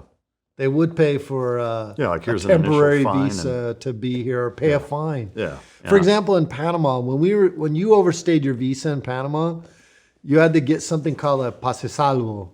To be able to leave the country, you had to show that you had paid up and that your documentation was up to date. And you would go pay fines if you overstayed your visa. Yeah. Like the average American doesn't understand, if you break immigration laws in a lot of other countries, you end up in jail and in prison. Yeah, some places you're getting your head cut off. So for anybody out there that thinks we as Americans are not humane, it's the exact crazy. opposite. Yeah, it's crazy. Like we are far too kind to people that broke our laws, where other countries would lock you up and throw away the key, especially if you were an habitual offender of those said laws. Yeah, but you're right, Mike. Look, this is where Congress and Senate comes in, because they're going to have to make this is what we elected them to do. Yeah. We elected them to be the guys that make tough decisions. Yeah. But the Democrats want to go completely one way and just do mass amnesty. And then the Republicans are worried about not getting reelected if they do anything other than deport everybody. And so what we've got is America's effed up. Yeah. Well, and to me, the irony is I'm giving you a little plug for the book. I appreciate it. Needs all the help I can get. Not that you need any plugs. No, for sure it does. But to me, that the irony is that it's such a, just like with most things, it's an overcorrection to the point where it's causing the same amount of harm, just in a totally different way. Because like you said, the negative impacts of having it that open, you've got tens of thousands, hundreds of thousands of children being taken advantage of, being abused, being sex trafficked, being kidnapped. all kinds of horrible shit, because it's wide open and there's no gatekeeping whatsoever. Back to the original question I had, where I said that there's two things. One is the existing problem and the mass migration and how you fix that. The second one is kind of the worst case scenario. And not that I've really seen this. You've seen glimpses of it starting to happen, and then it kind of fizzles out or whatever. But again, if you're in the position of you're the head of the DHS and the president says, you're my guy, you have full fucking autonomy to make whatever decision you want, and I'll back you up. The swarm scenario, again, this is kind of worst case. You've got 10,000 people, a mob of people that just decide, hey, on this day at 11 a.m., 10,000 of us are just going to bum rush the border and come fucking streaming across. What do you do about that? Well, I think they have the same expectation of preserving their own life that any of us do. Look, I'm a law enforcement guy. If I have 10,000 people bum rush me, I can articulate that I think there is a reasonable probability that I am going to be seriously injured or killed. In those instances, you can use lethal force. Lethal force. Yeah. I don't even know why I couldn't even think of that. Yeah. Hey, listen, I got up at 2:00 this morning. Yeah, no, I know. You can use lethal force, and I think those same laws apply. Do you think that our current border patrol would actually do that though? I think under the current administration, they would be more likely to. Yeah. I just don't know. I know a couple places along the border in Arizona where you could potentially see something like that. The Indian Reservation, that's on the south end of my county. For anybody, I'm not on the border. I'm 52 miles off the border where the Indian Reservation is, and then I'm 71 miles off the border where the I-10 intersects with my county line. Yeah. But during the first Trump administration, what we saw was when it was shut down at the border, they were coming through the Indian Reservation because there is no wall. There's not a single foot of wall there. Yeah. It's either, at best, it's 3 strands of barbed wire fence or some Normandy barrier. Yeah. So you could potentially see a large group of people. However, they cannot bring 10,000 people without us seeing that before they get there, and we can readjust military. I think the use of military is absolutely, I love it. Yeah. I love seeing the military down there because you've got the cartels saying that they are authorizing the use of weaponized drones against American law enforcement. I mean, you need military down there. And the second thing is the cartels have far greater weaponry than we do in local law enforcement, border patrol, police. They got much better guns and armored vehicles than what we do. They got the drones that they can use one after another. So having the military down there, you could move them over and avoid a rush of 10,000 people. Yeah. And I think if people knew that, they know we mean business now, I would be shocked to see that happen. Yeah, I agree. I mean, you can see it just in the daily numbers. I mean, they're a fraction of a percentage of what was happening under the 4 years under Biden. I am curious, do you think it's as simple as from the former administration's allowance and kind of almost, not kind of, incentivization of bringing people in, where they're actually, from reports that you've seen and information you've provided, actually facilitating bringing people in intentionally? From your perspective, is it as simple as to the why that's happening, is that it's trying to turn red states blue and it's a voting thing, or is there more to it than that? There's more to it than that. First of all, it's globalism. The globalists of the world, and people will say, well, who are the globalists? Your Klaus Schwabs, all these people that are the globalists, the UN, they don't want to see borders. They don't want borders in Europe. Look at France, look at Sweden. They're being overrun. Look at England, they're being overrun. There's entire areas where they have all a Muslim-born or foreign-born people that are occupying offices now, elected offices. When you say they, who is they? Globalists. I mean, that's why I said people are going to say they. It's your Klaus Schwabs. It's your UN. It's your Rothschilds. It's all these people that have a vested interest in having no borders. Yeah. So there's globalism. And then there's the people, there's voting. They want to change voting. They want to bring people in. Look, they had 2.1 million people that voted that were here illegally. So it's obvious about voting. It's about changing the demographic of America. Now, when I say that, people think, oh, you don't want other people of other colors. You're racist. Yeah, you're racist. No, what I mean by the demographic of America is I mean whites, blacks, Hispanics, Native Americans, Asian Americans, all of those, we comprise Americans.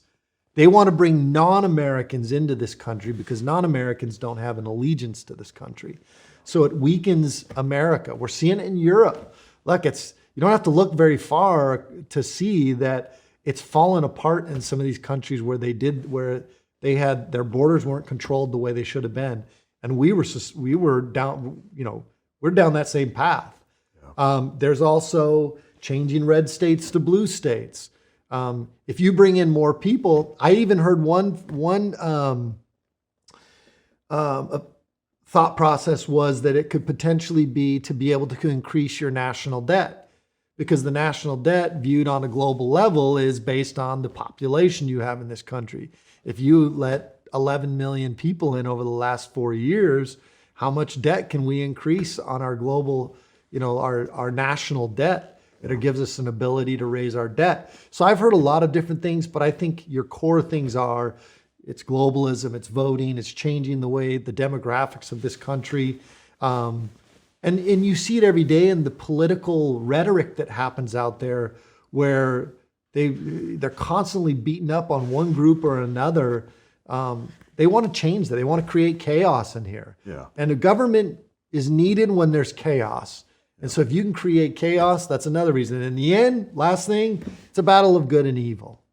In the end, the majority of the answers you're going to find are just by understanding that we are at the height of the battle of good and evil in this country. Yeah. And they're trying to make what is wrong right and what is right wrong. Yeah.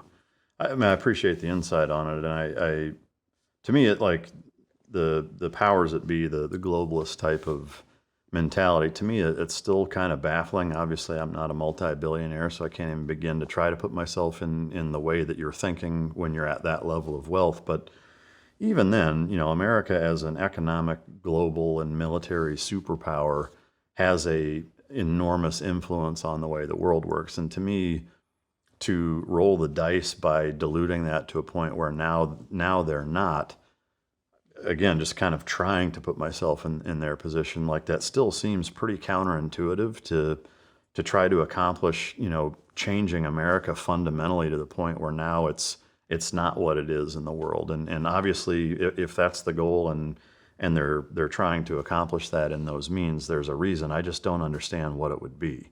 Power. Just to knock them down. I think people, we always think of things like, oh man, they've got enough money. And you're right. Most of them, it's not even about money anymore.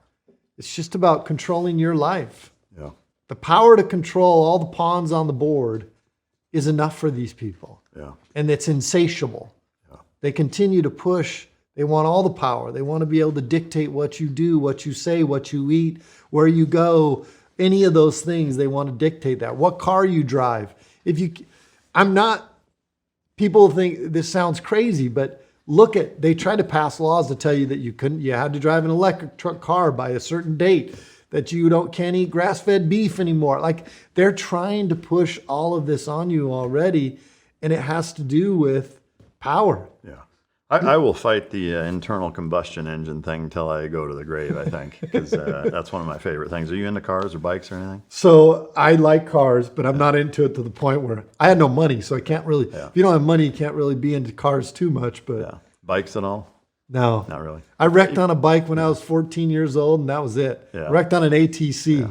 Well, I imagine, I think most law enforcement, when it comes to, from a hobby standpoint, cars and motorcycles, is that there's such an intimate and negative relationship with what you've seen over the years with those two things in particular, with accidents and speeding and things like that, that I can imagine that would taint any desire to want to get into that. Man,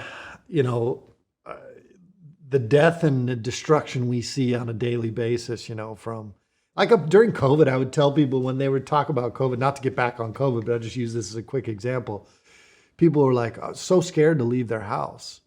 I said, you're far more likely to die in that car that you just got in. And they got a mask on in the car, which is ridiculous, by the way. Yeah.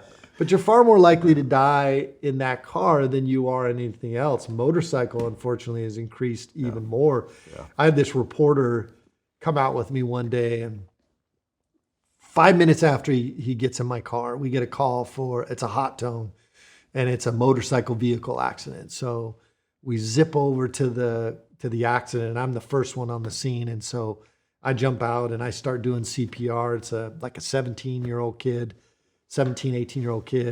that had hit a car and turned in front of him. He T-bones him. And so he's not in good shape. And so I'm doing CPR. Then the other deputies show up. We start doing changing on CPR. And eventually I start to realize this does not look good. And so I pull the kid's ID out, and I realize he lived really close by. And I wanted to give the parents as much of a heads up as I could. And so I told the deputies, I said, hey, I'm going to run over to the parents' house, and I'm going to tell the parents that their son is involved in an accident. So I get to the house, and the dad comes to the door, and he's like, hey, Sheriff. And I said, I'm sorry. I'm not here for, I'm here for not a great reason. I said, is your wife here? And so he goes in and gets his wife, and his wife comes out, and she comes immediately out, and she's like, oh, Mark. And she gives me a big hug. We dated in high school. Holy shit. Here, Man. this guy's seeing us. I'm now telling him, hey, your son is not in good shape. And they said, is he going to live? And I said, I don't know. Yeah. He didn't live, but I went down to the hospital, spent some time with him there. But you see things like that. I've seen some of the worst things with motorcycles that I can't. I struggle to. Yeah. I had one son who wanted to get into motorcycles. He's like, I want to buy a motorcycle. I said, no, you're going to get hurt. Was that the son that passed away? That's the son that was killed in a car accident. Yeah. So, man. Well, and it's weird to think of kind of the universal ifs in that scenario. Like that could have been your son, like literally almost. Like if you dated his mom, and yeah, I mean that's one thing. And that was actually before I'd lost my son. Wow. Just months before. Yeah. And then I ended up losing a son much the same way. Yeah. But that's tough. I'm sorry to hear that. Yeah. Within the county, when for the span of 7-8 years that you were the sheriff, could you kind of prioritize the problems within your jurisdiction? Like the number one problem is X, and do like say the top 4 or 5. So I'll take it 2 different ways. The number one problem when I got in there was the agency, the morale, the troops. So I've always said that there's 4 pillars to being an elected official, and being the sheriff in particular. Was we had to always look at what was best for our agency, for our employees, for our community, and for our county, and for the citizens. And so we always had to take into consideration those 4 things. So immediately when I took over, they'd been over budget for who knows how many years. We fixed that. We fixed the morale. Our guys hadn't gotten raises for 11 years. Wow. So now just recently they got a 20% raise, plus they're on a pay scale where they get paid a pay increase every year. So those were those issues we had to fix at the agency. Then in the community, over the 8 years I was sheriff, we reduced our crime index every year. Now crime index is a lot of things. It's crime, it's convictions, it's who goes to court, all that stuff. But we reduced our crime index. What we saw was an increase, obviously, in petty crimes, burglaries, vehicle thefts, those kind of things. Those are hard to control. Domestic violence is something that you could be the best cop in the world. You can't control how people respond to each other in their house. Yeah. So domestic is something that's really tough to control. Our goal is to create a good living environment, the best possible, to hopefully reduce domestics, but domestics is a problem. We had a border problem that we consistently deal with that. Obviously, it was pretty good for the first 4 years we were coming off of Obama. And so when I took over, it was under President Trump's first administration. So we saw the border come down, and then drugs coming into our communities. We saw those dwindling down. And then we saw the rise of fentanyl, which, by the way, I was going around and speaking all over the country about fentanyl in 2018. I would go into places and I'd say, anybody heard of fentanyl? Nobody. Law enforcement guys, hardly anybody. 2019, you started getting more people. 2020, now everybody's starting to hear about it. Obviously 21, 22, 23. So fentanyl was a big problem. Methamphetamine was a big problem. Those were the challenges we constantly dealt with. Yeah. But as far as like any of the homicides were never really gang related. They were usually crimes of passion, where they were either domestic situations that turned violent. We did have a couple gang ones, but nothing out of the ordinary. Are gangs a big problem in your county, or were they? So remember, we have the cartels. Yeah. So the cartels control a lot of. The cartel is like a cat with a bunch of mice in the house. The cat kind of keeps the mice away. That's about the only upside to a cartel being in or as involved as they are in Arizona, is because we didn't have MS-13 in Arizona. We didn't have TDA really in Arizona. So what was the biggest cartel influence in your area? So the cartel's not really flamboyant or outwardly active. Somebody would die, but you don't really know that it's the cartel. I mean, I guess name-wise, like, did you know which of the players were the... Well, the Sinaloa cartel is the biggest in Arizona. Yeah. The Sinaloa cartel. Now, what they would do is engage American citizens in their activities. The prison system is a breeding ground for sicarios and different people. We had, years ago, when I was a gang and drug detective at a reservation, one of the local PDs says, hey, we only want like 5 of you to come here. There was 8 of us in the room. The FBI is going to let us talk to one of these guys that they've just flipped. And so we go over there, and before we walk in, I'm in the bathroom, and the guy next to me is a unassuming Mexican guy, probably like 5'10", 175 pounds maybe. Then we get in the room, and I realize that's who we were here to hear. Oh, wow. So the FBI has this guy start talking. Turns out he was a sicario, and the way he became a sicario is he was just a little street gangster for one of the local neighborhood gangs in Phoenix, and finally did enough to get sent to prison. Well, when he went to prison, you have to join up with the Mexican mafia or the cartel.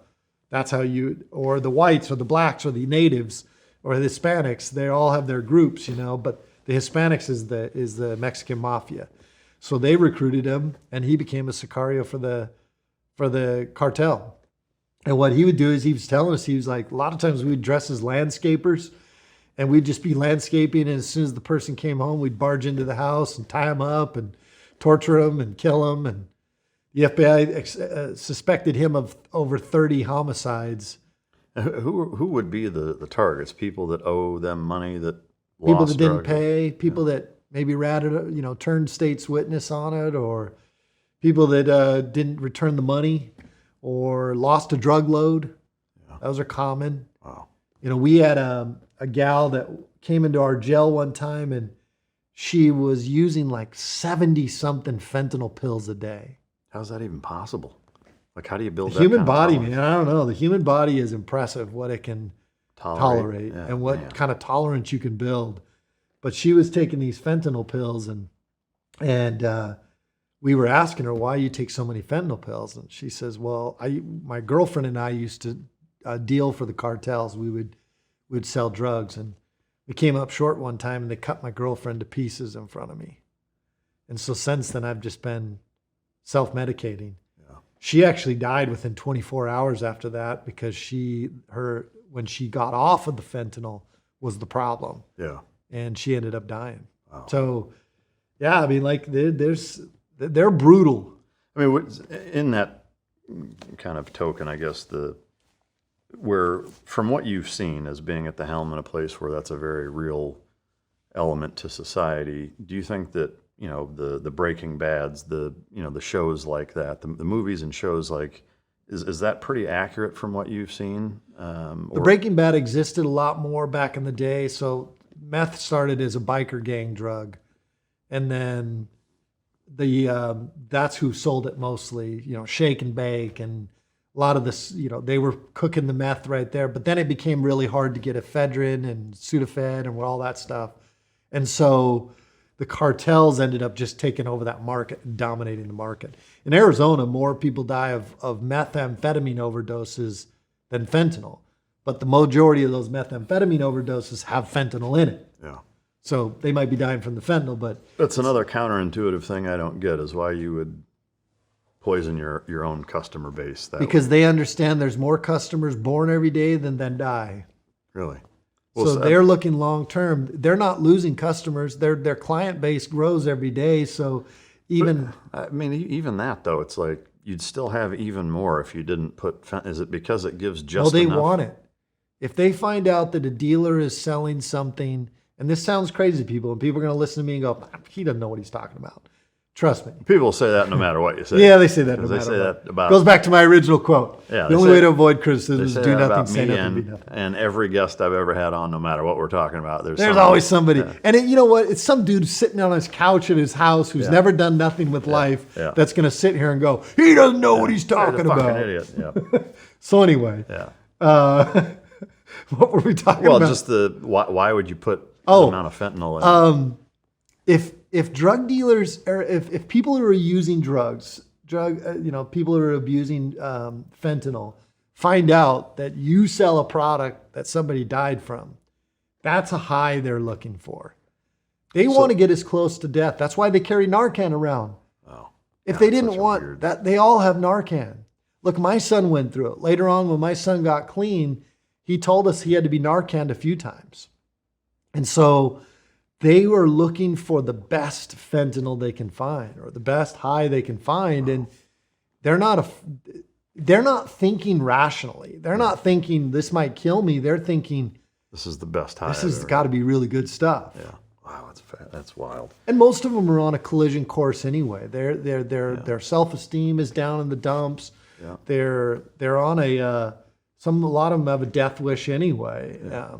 So how is that for you being in the position, not just, at the helm of a big, very well-known county and being a very popular sheriff, being nicknamed America's Sheriff, and being such an instrumental part in fighting that from the cartel level all the way down to the street guy, having that in your own personal family, like how do you reconcile all that? It's crazy because like my wife and I have never even drank alcohol. Yeah.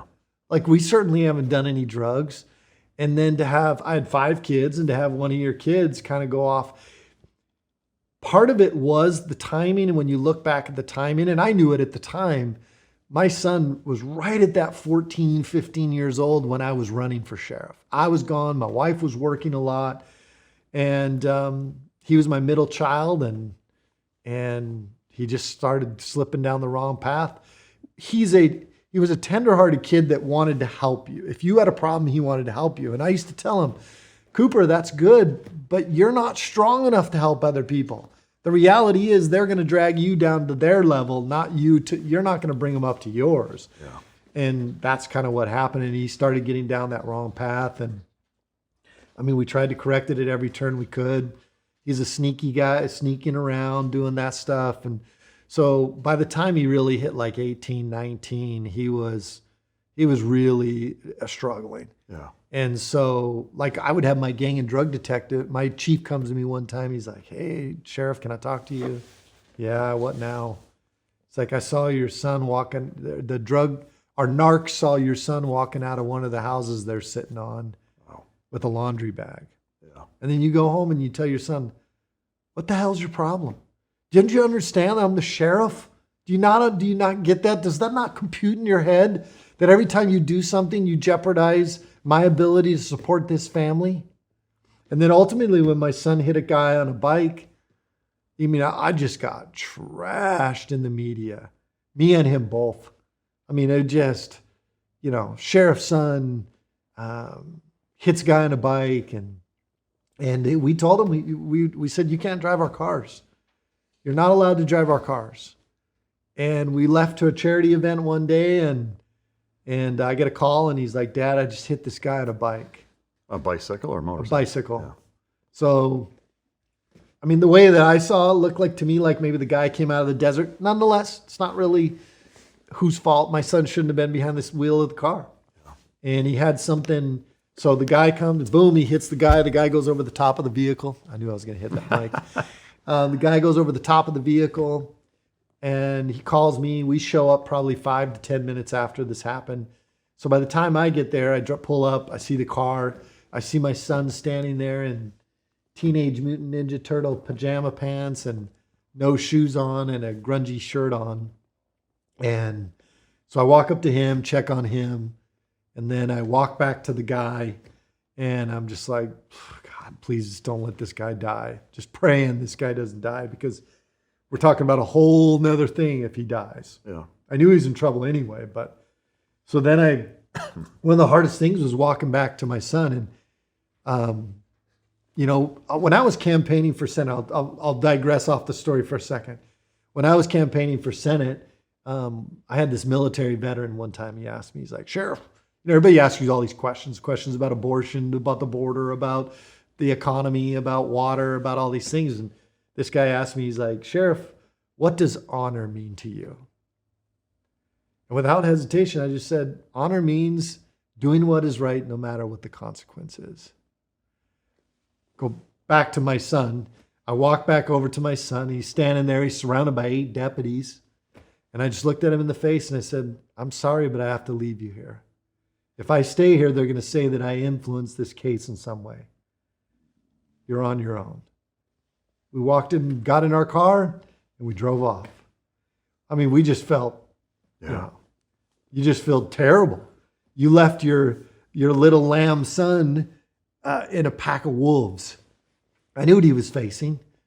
I didn't give him any advice. I didn't tell him, don't talk to the cops. I've told them that a million times, by the way. I grew up telling my kids, never talk to the cops. They were like, you're the sheriff. Yeah, that's why I know. Never talk to the cops. But I had to leave him there. And ultimately, that still wasn't the catalyst that cleaned my son up. What finally cleaned him up, we went on a trip to Alabama. These two, he and his girlfriend at the time, they were struggling. You could tell they didn't have anything. I think she was already on Suboxone. She didn't have any Suboxone. They were struggling. Suboxone is what they use to wean you off of fentanyl or heroin. They'll use Suboxone. It's still basically, an opiate, but it's a controlled. And so she was on, but they were struggling. So we get back from Alabama the morning, like at 10 a.m., we pull up to the house. And her dad had a hotel room because there had been a fire up in the mountains. And so he wasn't able to go up to his house until that day. He said, hey, I'm finally able to go back up to the house, but I have this hotel room for one more night. Do you guys want it? So they skedaddled, boom, they were out. We didn't even see him. About 5 o'clock that afternoon, I got a phone call from the police department in that area. They say, hey, Sheriff. I was like, oh my gosh, not again. They said, we just had to respond to the hotel and kick the door in where your daughter-in-law was overdosing. What I say, poisoning. It's not overdosing. Overdosing is, it's disingenuine to the families who have lost loved ones to fentanyl poisonings. But anyway, she was dying from a fentanyl poisoning. And so they had to come over there. What had happened was they get to the hotel room. My son doesn't see her for a while. Finally, he knocks on the bathroom door and she doesn't answer. So he goes into the bathroom and she's laying on the floor dying from fentanyl.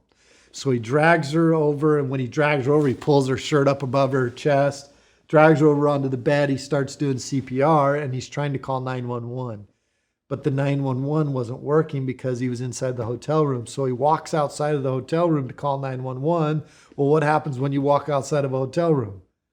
Boom, door closes, you can't get back in. He's in sheer panic mode now because his girlfriend's dying in the room. He's outside. The cops show up, they kick the door in, they grab her, they save her. And it was at that point that we found out, I think within days, we found out that she was pregnant. Oh, wow. And so with our granddaughter, that is what changed my son. From that point on, he's an anomaly because he went cold turkey. Wow. And didn't use fentanyl again. And that's what his issue was fentanyl, not even meth, or was it meth with? I don't know. I'm sure he tried everything. Yeah. I'm sure he tried everything, but I think it was probably just based on his behavior that I dealt with all the time. Yeah. It was probably more meth or heroin or something opioid. Something opiate. Yeah. Pills, yeah. something. Wow. And how long ago was that? So that was in 2021, I think. And so he got clean right then. Yeah. Wow. That was like middle of 2021. And then he ends up having his baby. And then he goes to, he spent 6 months in my jail. He finally gets, for what he did, he hit the guy in like 2020. So it was like a year after he hit the guy that he finally decided to kind of clean it up. Yeah. Wow. And, like we wrote, my first book I wrote, American Sheriff, Traditional Values in a Modern World. Got to get the plug in there. Yeah. But I wrote that book because we had to pay legal fees. My wife and I both wrote books. She wrote a book called The Sheriff's Wife, holding it all together behind the scenes in politics. We wrote those books because we had to pay for his legal fees and we had to pay the guy that he hit on the bike. Wow. So this is what I would tell him when he was still using. I was like, I'm out here busting my ass, selling books every weekend at gun shows and wherever I can sell books. And you're out here still using. Like it was just, but the dichotomy is that we had a son who was doing really good. You know, he was getting ready to serve a mission for our church. And I had another one who was at the complete opposite. Yeah. So we're dealing with the two emotional. The day that when my son was trying to put his paperwork in to go on a mission was the same day that my son got booked into jail. Wow. And the attorney told me I needed to pay him $2,500. Like those are the kind of emotions we were dealing with. Yeah. The highs and lows in the same day. Wow. I mean, it was a crazy time, and but fortunately, my son got cleaned up, and all's good now. Well, I mean, he 2 months after he got out of jail, he was doing great. He had a job, construction job. It was a Friday, December 16th, and my son went to work. About 3 o'clock, 2 o'clock, my daughter-in-law left with the baby. They went to pick him up. They picked him up, and we never saw him. And then about 8:30 at night, I had been out at a dinner. My wife was home wrapping presents. I come back home in probably 30 minutes, maybe to an hour after I got home. Got a knock on the door. Open the door. It's the sheriff from the neighboring county, 2 of my chiefs, and 2 guys from a local PD. And you could just feel you could just feel it, the air leave the room. Just woof. And one of them, my chief, who's known my kids since they were little kids, he just looked at me and said, "Cooper and the baby are dead." Man, I guess, I mean, I knew that you had a son. I assumed it was the other one, but I didn't realize to go through all of that and then have that happen. That's what we said. We expected to get the knock on the door during the years he was struggling. Yeah. We thought for sure one of these times we're just going to get a call that he's dead. Then he cleans his life up, only to get the call that we lost our daughter-in-law, my 11-month-old granddaughter, and my 22-year-old son all died from somebody driving under the influence of alcohol and marijuana. Yeah. And so killed all 3 of them. And you realize you're like, he did all this, he got cleaned up, only to lose him to somebody driving under the influence of drugs and alcohol. That's brutal. I'm really sorry to hear that. I can't even imagine. Are you a man of faith? Oh yeah. We're big faithful people. And look, what? Go ahead. Go ahead. No, you go ahead. Well, I was just going to say, for all of that to happen, I can only imagine also as a father, that would potentially make you question your faith, or did it not? It actually did the opposite to me. It didn't make me question my faith. I'm a cop. I've watched the life is fleeting. Like you can be here today and you can walk outside and we see it. We're the ones that clean up the mess. So we're the ones that see just how fragile it is. Fragile life is and how crazy life can turn on a dime. And so I've always accepted that. Plus I'm a man of faith and I believe in a life after this. And so I've always kind of been at terms with it. I understand that everybody dies. We're all on borrowed time. And so it's just a matter of when death catches up to you. Yeah. So we already had that. Where it really did was it really tested my faith, not in the, like, that I didn't have faith. It made me say, now is your time to use the faith that you say you have. Mm. Yeah, that's powerful. Because we talk about faith, we talk about all these things, but how often do we actually have to show that you have faith? Yeah. Real experiences. And that was one of those. Yeah. Where we just kind of, it rocks your world. We were already dealing with them. We've already been on this emotional roller coaster. And look, I'm not one that looks for pity. You can ask me any day, every day, I'll always tell you I'm doing great. Things are great. It don't matter because it's all perspective anyway. But in that moment, we were in it. We're in the darkness now. And so you can have faith that everything that you've preached is real, or you can go the other way. Yeah. To me, it reminds me of the First Amendment perspective of, it's very easy to be waving the First Amendment flag when it's shit that you agree with. Yeah.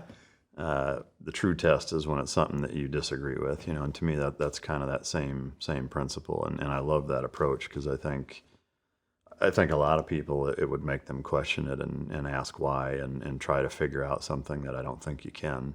But I think it's such an amazing perspective and such a great way to explain it. And part of it was I had 5 kids. I had 4 other kids who just lost their brother and their niece. And I'm the leader of an agency. I'm very well known in my community and my state. And now it's plastered all over, that you just lost your kids. So everybody's watching. Yeah. So how you handle it's gonna play a big role. It wasn't role. just about faith. It was like, what kind of man are you? Are you gonna get up and move forward? It's that whole being in a gunfight. Are you going to move or not? Yeah. And, being sedentary, standing in one place is not going to be what you want to do. Yeah. You got to move. Yeah. And we just kind of were at that point where for our other kids, we had to get up and move. And for the whole entire agency, all the community that was watching, we had to move. And we chose to move forward. Yeah. And we chose to we did a video a week later. And the only reason we waited a week was because my daughter-in-law didn't die immediately. They put her on life support right after. So she was on life support the whole way. And then a week later, they took her off of life support. So once they took her off of life support and she passed away, then we did a video. My wife and I did one video. We didn't talk about what we were going to say. We turned on the camera. We did one cut. And to be honest with you, I don't think I've ever watched that video again, but people were like, I loved your video. I was like, all we did was just speak from the heart. Yeah. And it was about faith. It was about like, look, people are watching. We're going to move forward. There's a lot of people that go through tough times in their life. We're right there with you. And I think the way we handled it showed people like, hey, these are people that are truly faithful people. And number 2, they're tough. Yeah. I've always wanted to, if I leave this world, I want God to be like, daggum, that's one tough SOB. Yeah. That's some heavy stuff. I appreciate you sharing that story. I'm sure it's a tough one to recount over and over, and I have no doubt you've had to a number of times. But I would love to get into a little bit of your career prior to taking the helm as sheriff. Spent some time at SWAT, gang enforcement, won Officer of the Year, Detective of the Year. Spent some time on an Indian reservation, Rookie of the Year. A bit of an underachiever, it sounds like. If you could just kind of synopsize really what led you to law enforcement, like if there was a light switch moment or a catalyst in high school or post-high school that made you say, that's what I want to do, and then just kind of walk us through your career. Yeah, I never wanted to be a cop. Never thought about it. Never grew up thinking, I did want to do military, but at the time I lived in Panama when I was about that age, and I got talked out of it by all the guys that were in Panama that were in the military. Yeah. We played ball with them, baseball and softball, and they're like, oh man, you don't want to do this. And next thing you know, I was married with 5 kids. So Wow. But my dad was an international businessman, so I've kind of always just wanted to do business. I'll tell you what I really wanted to do was my in-laws reminded me of this the other day, and then a day later somebody else brought it up again, that I told my in-laws I'm going to be a public speaker. Really? And then I talked to a public speaker, and he's like, what are you going to talk about? You've done nothing in life. I'll figure it out. So I realized I had to go get some life experience. So then I went out and I built some businesses, failed at some businesses, did some, and worked a short time as a dairyman. Not a short time, for several years. Yeah. Till my actions abruptly brought that to an end when I knocked out the boss. Oh, really? Yeah. What happened there?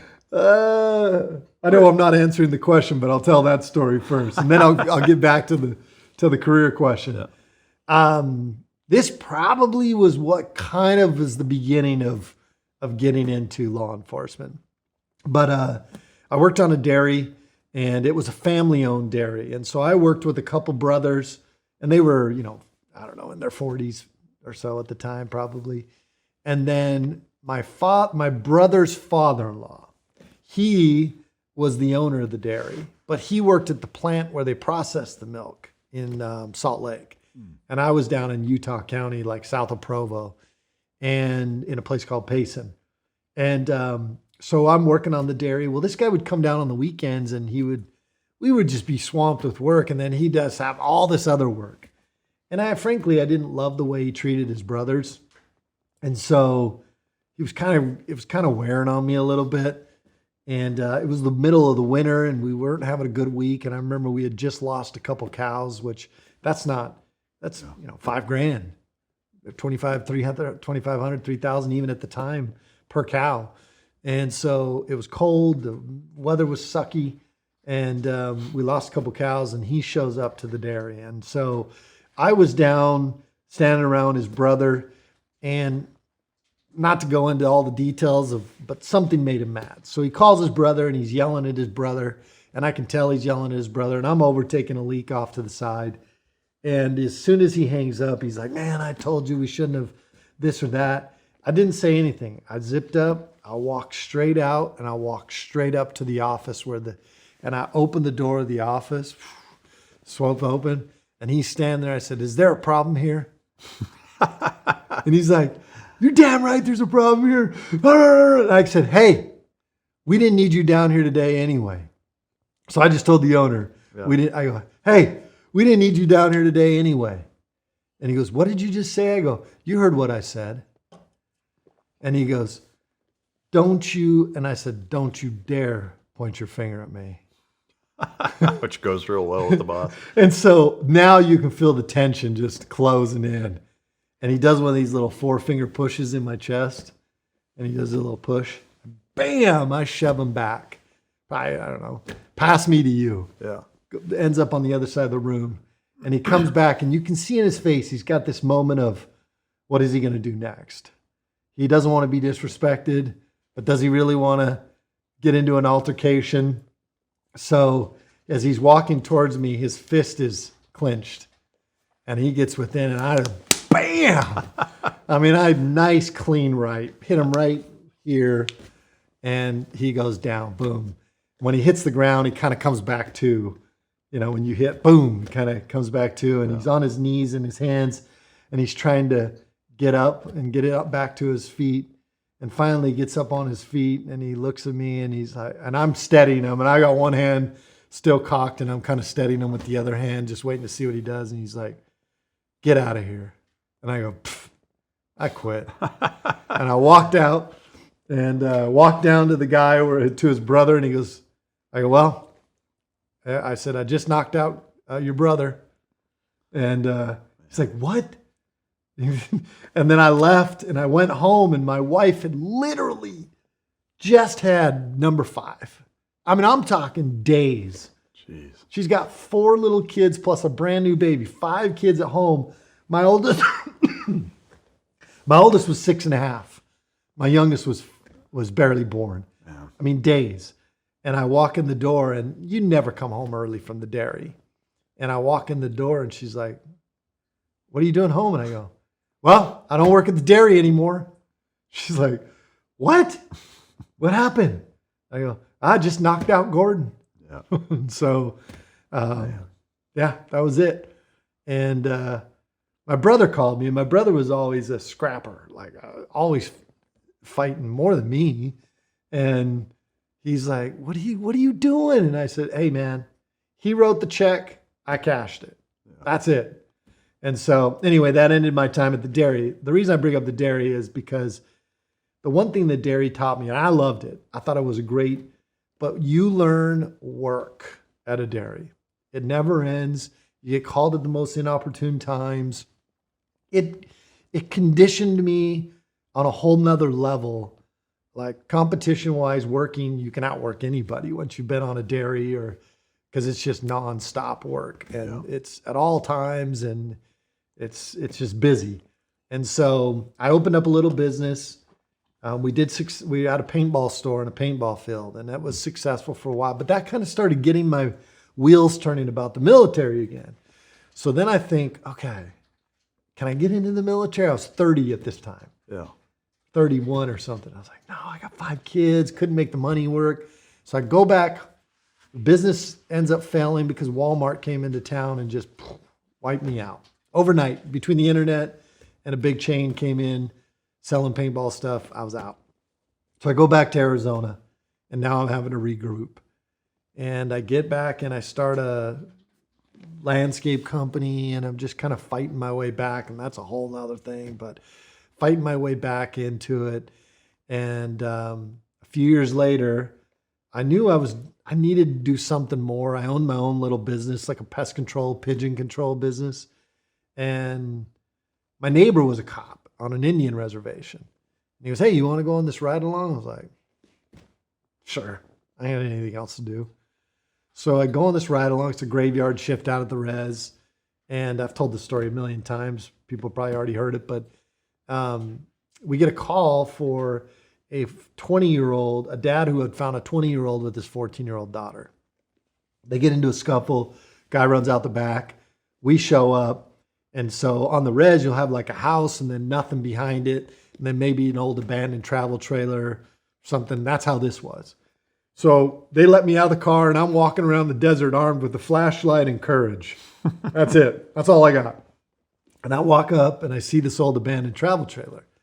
And so I look into the window, and all amongst all this trash and clothes, I see what I think is a quarter size of skin. And I'm like, hey, I think he's getting here. This guy's in here. So they go in there, they move the clothes in the trash, and sure enough, he was there. They grab him, they rough him up, they tase him, put him in cuffs. I went home that morning and I said, honey, I'm going to be a cop. Wow. Woke up my wife, said, I'm going to be a cop. 6 months later, I was in the academy, 34 years old. Yeah. So when you talk about rookie of the year, officer of the year, detective of the year, I was just at a different stage in life. Like I was, the guys I went with were in their early 20s. I'm in my 30s. I'm 34. I've got 5 kids. My need for my responsibility and my need for working hard was at a whole nother level than what they were at. Yeah. And I'm a believer that if I want to be better than you, then I have to do twice the work. If you put in 1 shift, I got to put in 2 shifts. If you put in 2 shifts, I got to put in 4 shifts. And so I just put in the time. I needed the money anyway. It was I had insurance, I had vacation time.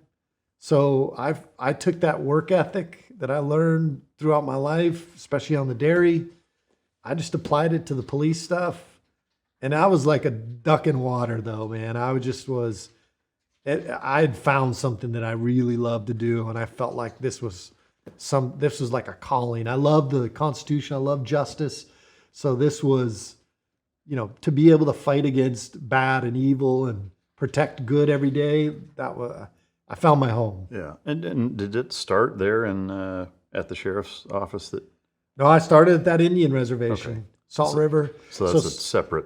Yeah, so it's right next to Mesa, Tempe, Scottsdale, Arizona. Small Indian reservation with a high amount of drug or gang activity. A lot. Now, is that like Native American gangs, or is it Native cartels, American. or So they were Native American gangs, but they were much more violent than the city gangs. really? Oh, for example, from 2000, so I became a gang drug detective, and we had a major problem with drive-by shootings. So they're like, well, when I became a drug detective, they said, we're going to assign you all the drive-by shootings. So I started going through all these cases, which seemed to be nowhere cases. But then I started realizing the common themes in these cases. And we started doing NIBIN, the National Integrated Ballistics Information Network, where you can take a casing and you can match casings up. And so we started matching casings up with other drive-by shootings. And then maybe we recovered a gun that matches both of them. And so we started piecing all this together, and we realized it was one gang that was pretty much responsible for most of the drive-by shootings, and the other drive-by shootings were retaliatory to the aggressor gang.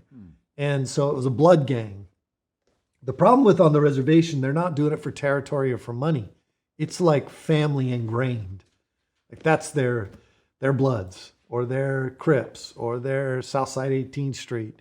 They adopted gang street names that were from Phoenix or LA. So anyway, from 2007 to 2010, Mesa, Tempe, and Scottsdale combined for about 1 million people. In that time frame, they had 58 drive-by shootings. The reservation has about 5,000 people that live on it. In that same period of time, we had 200 drive-by shootings, 4 times as much as the cities nearby. What's the population on the reservation? Like 5,000 people. Wow. During the day, it goes up because they have casinos and businesses and stuff. But people who live out there, the people that we were having issues with. So we put a federal RICO case together against this gang. We got a list of 30 people together. Then we narrowed it down to 15 prime targets. And what we started doing was just going around and finding all these little cases that, because you remember, there's stateside stuff. When you're on the res, it's like being in another country. Yeah. If you can't charge them federally, you can charge them tribally. Most feds wouldn't take all the cases. So you're basically only going to get tribal charges. Or you'd have to catch them off the reservation. And so we started going to all the cities, finding all these cases, putting it all together. And then we had a case where they had beat the mother of a rival gang member had shown up to a party. They drug her out of her car, beat her within an inch of her life, drug her out into the middle of the road. And this was like at 3 a.m, so that the trucks that were coming off the farms on the reservation would run her over because it was dark. Well, luckily she didn't get run over. She survived, but she was jacked up.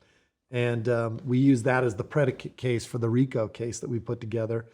And we ended up taking down that gang and putting the major guys away. The top 2, I think, got 27 years in federal prison. Wow. But it was a tough case because we had to go and work with all these other agencies, but we were able to shut down those drive-by shootings. Yeah. We went from 2009, we had 76 drive-by shootings. In 2010, we had 10. In 2011, we had 0. And in 2012, we had 0 when I left that agency. Yeah, that's incredible. So, gang-wise on a reservation, I mean, are they moving drugs and doing a lot of the same illicit stuff that city gangs are? So you take that reservation that's on the south end of Pinal County. That is a border. It actually extends into Mexico. Oh, okay. And so what happens is the cartels intermix with the natives. So that, I mean, can you come and go, or can they come? The natives can. Wow. Well, so the cartel pushes their drugs in there through there because they have these people that are intertwined with them, you know. Yeah. A cartel guy come and hook up with a native lady, and then they'll start trafficking humans and drugs. And so on those areas, how does the U.S. border work through there? Is it non-existent? Non-existent. So, I mean, unless Border Patrol's out there. I mean, so they can patrol that area and because they're federal. Okay. So, but the problem is it's a huge reservation. Like how many miles? I think it's border? Like 80 something miles of border. Oh, wow. And it's very, there's only small little villages throughout the reservation. And so that's where we would traffic groups of 20, 30. Yeah. You'd get these groups coming up. Yeah. Now that we've had a change in administration, we're back to seeing them going back to those, pushing these groups of people and drugs up through the reservation. Yeah. It used to be marijuana, but when they legalized marijuana in Arizona, now it's shifted to hard drugs, and it's harder to, you could see a guy packing a 50-pound pack of marijuana. It stood out. A little 140-pound Guatemalan packing a 50-pound pack of of marijuana through the desert. Now they can put hard drugs, fentanyl, meth inside of a backpack. Yeah, wow. That sounds like an enormous challenge to try to police that area. From there, did you go into SWAT? So I did SWAT. It was a good fit because we were out. I was doing the gang and drug detective stuff already, and so I jumped onto SWAT and loved that. Was that on the reservation also? Yeah, on the reservation. I I was on there until I left. And I mean, SWAT's great because you hone in your skills, like shooting is a perishable skill. And when you're on SWAT, you're out shooting, you're pushing yourself physically all the time. You're making sure you're in shape, especially I was in my 30s and into my late 30s when I was doing SWAT and gang stuff. And I'm going up against 18-year-olds. Yeah. So you got to make sure you're faster, stronger, tougher than all of them too. Yeah. Do you have a favorite story from your gang or SWAT time, a favorite operation or mission that was conducted? I've got a few. One I probably won't share because then people will be mad at me. But I think you should for sure share it then. Well, it involves a dog. I don't tell dog stories, but one night we had these. They had guns like going out of style, and so one night I'm driving with my lights off. Now I had my lights on as I was getting ready to pass this one gang house, and man, like right as I'm on the side of the house, pop, pop, pop, I hear these gunshots, and so I could see the guys were out front, but they popped out these shots right as I drove by, so I wasn't sure if they were shooting at me or what.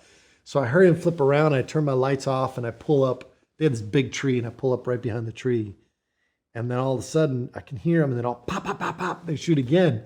So now I just gun it, and I slam on the brakes right in front, and they go running out the back into the dark. And I jump out of my car, and I go running out, got my gun out, I'm running past them.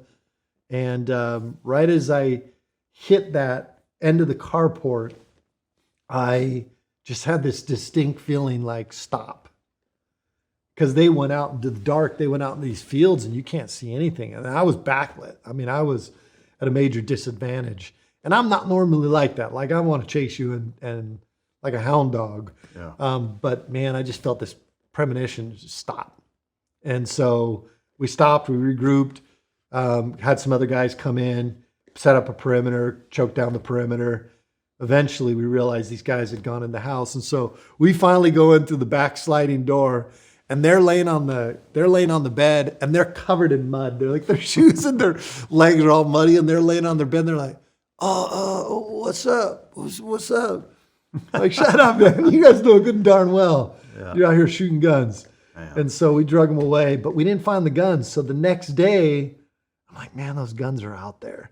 So the next day I drive over and I walk out in the field, and about 10 minutes into it, I find the guns, and we ended up getting those guns correlated with a couple. But I had a handful of ones like that where we chased these two guys. We had a family that was very, they were getting shot at all the time, but they were part of the Bloods. They actually lived back to a rival gang member. So they would shoot back and forth at each other sometimes. But then we were able to put enough pressure during this RICO case on to where we were getting this family was kind of helping us, and they were breaking away from the gang. Well, we were at their house, and this car drives by, and they got their red bandanas over their faces, and they're giving gang signs. And the family's like, "Did you see that?" And we're like, "No." They said, "Well, those guys just drove by, throwing up gang signs and stuff in their car." So we jump in our car, we chase them down. They doubled back into their little compound, and then they came back out. So we pull the vehicle over as it's coming out. Well, now there's only like one girl in there. And it was a distraction. And so we're on this traffic stop, and something ain't right. We're talking to this girl. Next thing you know, we get a phone call. It was that family saying, "They're shooting at us. They're shooting at us." They had doubled back and went back to the house on foot, and we're shooting at this family. And so we're standing, all of a sudden we're like, we know this girl's involved, but we got an active shooting. So we gave her license back, and we're like, "We're coming back for you." We jump in the car, drive down, and right as we pull into this compound. Now it's a blood compound, so everybody in there is family, and they're all gang members. And we're dressing like Dickies. We're not in uniform. We just got Dickies shirts on and black BDU pants, and we come sliding up, and they had their bandanas over their faces, and we jump out of the car and got our guns on them, and they just take off. He was fiddling around with his belt. Well, what had happened is when he was trying to get his gun out, it had actually fallen down his big old baggy pants and down onto the ground or else he would have had his gun. But we go chasing him, guns in hands, right in through this blood compound. And they're younger, but I was faster. Wow. So I catch up to this kid and bam, clothesline him, knock him to the ground. And we're in the middle of this blood. We don't have radios on us. Our radios are back in the car. It's us sitting in the middle of all these families coming out, and we're tackled there. How many of you are there? There's just me and one other guy at that time. Man. Luckily, the other gang guys showed up pretty quick, within probably 2 or 3 minutes. Yeah. And they found us, and but that could have gone a little haywire. But we had stuff like that all the time. It was a fun time. Were there instances in either of those 2 points in your career, the gang stuff and the SWAT stuff, where you actually had to use your weapon and fired on people? The dog one. Yeah. So is it a police dog or it's a family? No, so we were out with the marshals, and we had been executing warrants. We'd been picking up these guys, and they were looking for one guy, and I thought, I know where that guy's at. I think I know where he's at. And this was like a known gang house. And so we drive over there, and I get there first, but as I start to pull up, I see they're out front, so I got to kind of push the pace a little bit. And the marshals are still way behind me. So I come sliding up, and I get out of my truck, and there's 3 of them sitting on a wall, and there's one sitting on a chair like this. And his name was Dre. And so he takes his hands as soon as I get out of the truck, and he sticks his hands underneath his legs like this. And I said, Dre, show me your hands. And so I'm getting out of my truck, and I'm walking towards them as this happens. And they're like, he just looks at me with that stoic look. And I was like, Dre, show me your hands right now. He's like, still just looks at me. So finally I pulled my gun out, and I said, Dre, show me your freaking hands right now. And he still just looks at me. So I pull my gun up to him, and I say, Dre, you better show me your freaking hands right now. And they, out of the corner of my eye, they had a pit bull that had almost bit a couple officers a few weeks before. Out of the corner of my eye, I see this pit bull running towards me. And it lunges at me, and I move out of the way, and I kick it back. Like I go to kick it, and the dog jumps out of the way. It jumps at me again, and bam! I hit it right between the eyes, and it drops to the ground, and I put my hands up and was like, Dre, show me your freaking hands right now. Hands came up. Everybody's yelling at me for shooting their dog. And they're like, shoot it again. It's not dead. And I said, no, it's dead. And looking in, keeping so we had to make sure we cleared the house. So I throw Dre down to the ground. By now, the marshals show up. And yeah. That was the only time that I had to use my weapon. Yeah, I've been lucky, the goal is to get through your career with never having to do it. yeah. People are going to hear this story and they're going to be mad at me because I shot the dog, but it was me or the dog. So. Yeah, no, I understand. I mean, to me, the shitty part there is the dog is the one that pays the ultimate price for its owners being dipshits, Yeah. And that's on them, Yeah. plain and simple it is.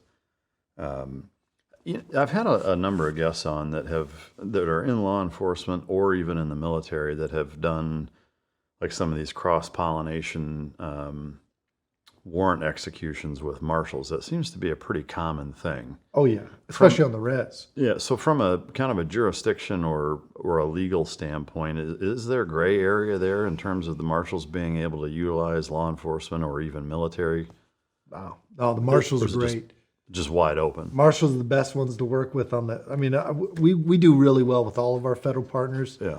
But I'll tell you what, the marshals, man, they're pros. They go out, they're manhunters. Yeah. And so on the reservation, we didn't have a lot of tools. You couldn't use anybody in the state. You couldn't use troopers. You couldn't use local agencies to assist you. It was either your gang unit or it was or the marshals. So on a reservation, only federal law enforcement can get involved. Or tribal. Right. Yeah, federal or tribal. Yeah. Yeah. Unless it's an active pursuit, which goes just into the as long as you can maintain sight on them, we would turn them over. But yeah. Like if a trooper pulled over a native with a warrant and they were on the reservation, we would have to tell the trooper, sorry, man, Yeah. you can't take them. Yeah. Man, it'd be frustrating. But the marshals are great. What we did when I went to the county, I started another team. I started a team called the Ghost. We originally thought about calling it the Sheriff's High Intensity Team. The shit. And I'm not joking about that. We seriously considered it. Yeah. But then we ended up calling it Ghost, the Gang and Habitual Offender Strike Team. Oh, that's cool. And they're all guys, big, strong, aggressive guys, and their job is to look for all the bad guys in our county. Yeah. And they got so good that Phoenix and the marshals would call them and ask for their assistance all the time because these guys were just really good at catching people. Yeah. They still are. Yeah. And but yeah, we started the Ghost team. Yeah, that's awesome. At what point did you decide to leave the res and go to the county? So they switched out chiefs, and the new chief that came in was terrible. As a matter of fact, under his tenure, I think 60 officers, good officers that would have never have left to go to different agencies. Oh wow. I watched as he came in. They went after one of the. I mean, bad leadership is an epidemic in law enforcement, and this was one of them. Yeah. And he came in and wanted to make an example of somebody. Made an example of a sergeant that I was close with, and I helped him through the process of the termination. And I just watched. They had their mind made up. He knew exactly what. That guy was guilty. There was nothing he could have done to change that. And I went home that day and I told my wife, I got to go. I got to move. I said I wanted to run for, I was already thinking about running for sheriff. And so when I saw that, I came to my Ghost guys or my gang team and I just said, hey man, I'm going to run for sheriff. They said, you're freaking crazy. And I said, nah, man, I'm serious. I'm going to run for sheriff. They're like, whatever. That was it. That's all I said. Put in my application to Pinal. It took like 6 months to get hired. But when I finally got hired, I went over to Pinal County and worked there for a couple of years before I ultimately left so that I could run for sheriff. But the reason I decided to run for sheriff is because I didn't like the direction of the country. It was during Obama, and I could see that they were dividing the community from law enforcement, really trying to drive a wedge between the community and law enforcement, really trying to make the cops out to be the bad guys. So I didn't like that. And I'm a believer that if you're going to complain about something, you better be willing to do something about it. And then the second thing is I saw that in law enforcement, much like what you probably saw in the military, just because you got to a certain rank doesn't mean you're a leader. Yeah. You know, a lot of it is about testing and time on the job. And so if you become good at testing, you get guys that are supervisors, but they're not leaders. And I just thought that the profession needed better leadership or more leaders. And so I decided to run for sheriff and put my money where my mouth was and stand up, try to adjust course on what I thought the profession needed and then also leadership wise. Yeah. So I'm curious, and if you can kind of make the distinction to run for sheriff, is it that you can't be an active sheriff's deputy? Is that what you mean by you have? No, you can. You can. I could have stayed on, but I would have ran against the people that I was working for. Okay. And if you think they're not going to hold that against you, yeah, it happens time and time again. They'll start doing write-ups on you. And, oh, wow. And so I just left. Boom. And I built another business, and I did that while I was running for sheriff. And running for office is not. You gotta spend a lot of time out there, especially if you want to win. And I guess I didn't realize that you can run for sheriff not being currently in law enforcement. So you don't even have to be a cop ever. That's wild. In Arizona, now every state's different. Arizona, you can go to Arizona and run for sheriff. Does that happen? I mean, where guys actually win that have never been a cop? I don't know of any that have won. Yeah. But they've run in the past that have never been cops. Wow. You get somebody that sits on their couch and they know how to do the job. Yeah, they can do it better than you. I can only imagine the nightmare that would ensue if you had somebody that had never been in law enforcement is now the sheriff. That's wild. Some states require you to go through a training once you've done it if you've never been a cop. Yeah. I don't think Arizona has that. There's two ways to be a cop in Arizona. Either you're Arizona AZ post certified, So you go through all the training and you do your yearly things, or you're the elected sheriff. Yeah. So like AZ Post had no jurisdiction over me. So during COVID, all these people would call and complain to try to get my cert revoked. Yeah. And they couldn't. They couldn't because I had let my cert go so that because I was the sheriff. Yeah. And I'd let it go because of political reasons, because I knew that they would try to use it against you. Yeah. While you were running, was there a single thing that surprised you the most about running for sheriff? It wasn't about running for sheriff. It was about the quality or the lack of quality of the people that were currently elected officials. I remember we'd go to these events and I told my wife, it was like, no wonder the country's jacked up. Yeah. We got goofballs running it, you know? I mean, there was I was very disappointed with the caliber of people that were elected officials. People in what positions? And the other thing, well, before I answer that, the other thing is you want to know what you did wrong in life? Yeah. Run for office. You'll find out. Yeah, whether you did it or didn't do it. Yeah. They'll say anything. And there's nothing you can do because you're now a public figure. Yeah. And they can say anything about you and there's not much you can do about it, which that part sucks. Yeah. You know, what kind of people were running? Well, what positions, I guess? Like how high up? Every are you level. Talking? Like to the governor even? I saw people running for, look, we had a pretty good governor when I was there the first time. I'll refrain to comment because my mom says don't say anything good. If you can't say anything good, don't say it at all. Yeah. I will give credit to our current governor. Politically, we're completely different. But I will say that she takes the time to actually call the sheriffs and meet with the sheriffs, which I appreciate. Yeah. That I appreciate. When you have a seat at the table, whether you agree or don't agree. Yeah. You know, but yeah, there's a lot of people that run. Fortunately, a lot of them don't win. Some of them do win. Yeah. That really are, yeah. Yeah. Expectation versus reality. Once you were elected, you got in, sworn in, et cetera. Was there a huge disparity, or was it about like? Yeah, it's always the dog that catches the car. Yeah. Then what do you do then? Yeah. Now. You know, I used to actually joke with people. They would say, "You're running for sheriff." I go, "Yeah. What's the worst that can happen? I win, right?" Yeah. And reality is the expectation is when you're an unknown, Americans like the underdog story, and they like the second you become the guy, then all of a sudden, you know, they want to hate you.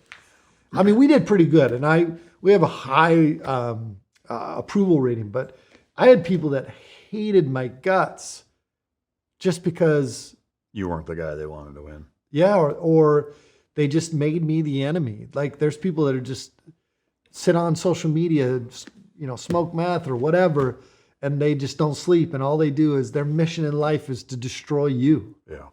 And it's, as somebody who wants to do a good job, you realize you just can't. There's going to be people that are going to hate you just because you're breathing the same air as them and you didn't do anything to them. You don't know them. You can't pick them out of a lineup.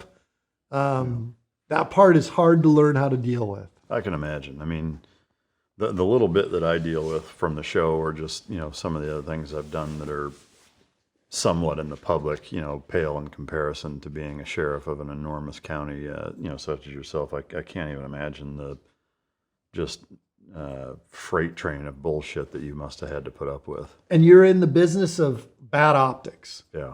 Like the reason we exist is because, well, first of all, we like to believe it's because we're protecting your constitutional rights, but sometimes we got to go hold people accountable, and it doesn't always look pretty. Yeah. And you're the guy that's at the head of that. Yeah.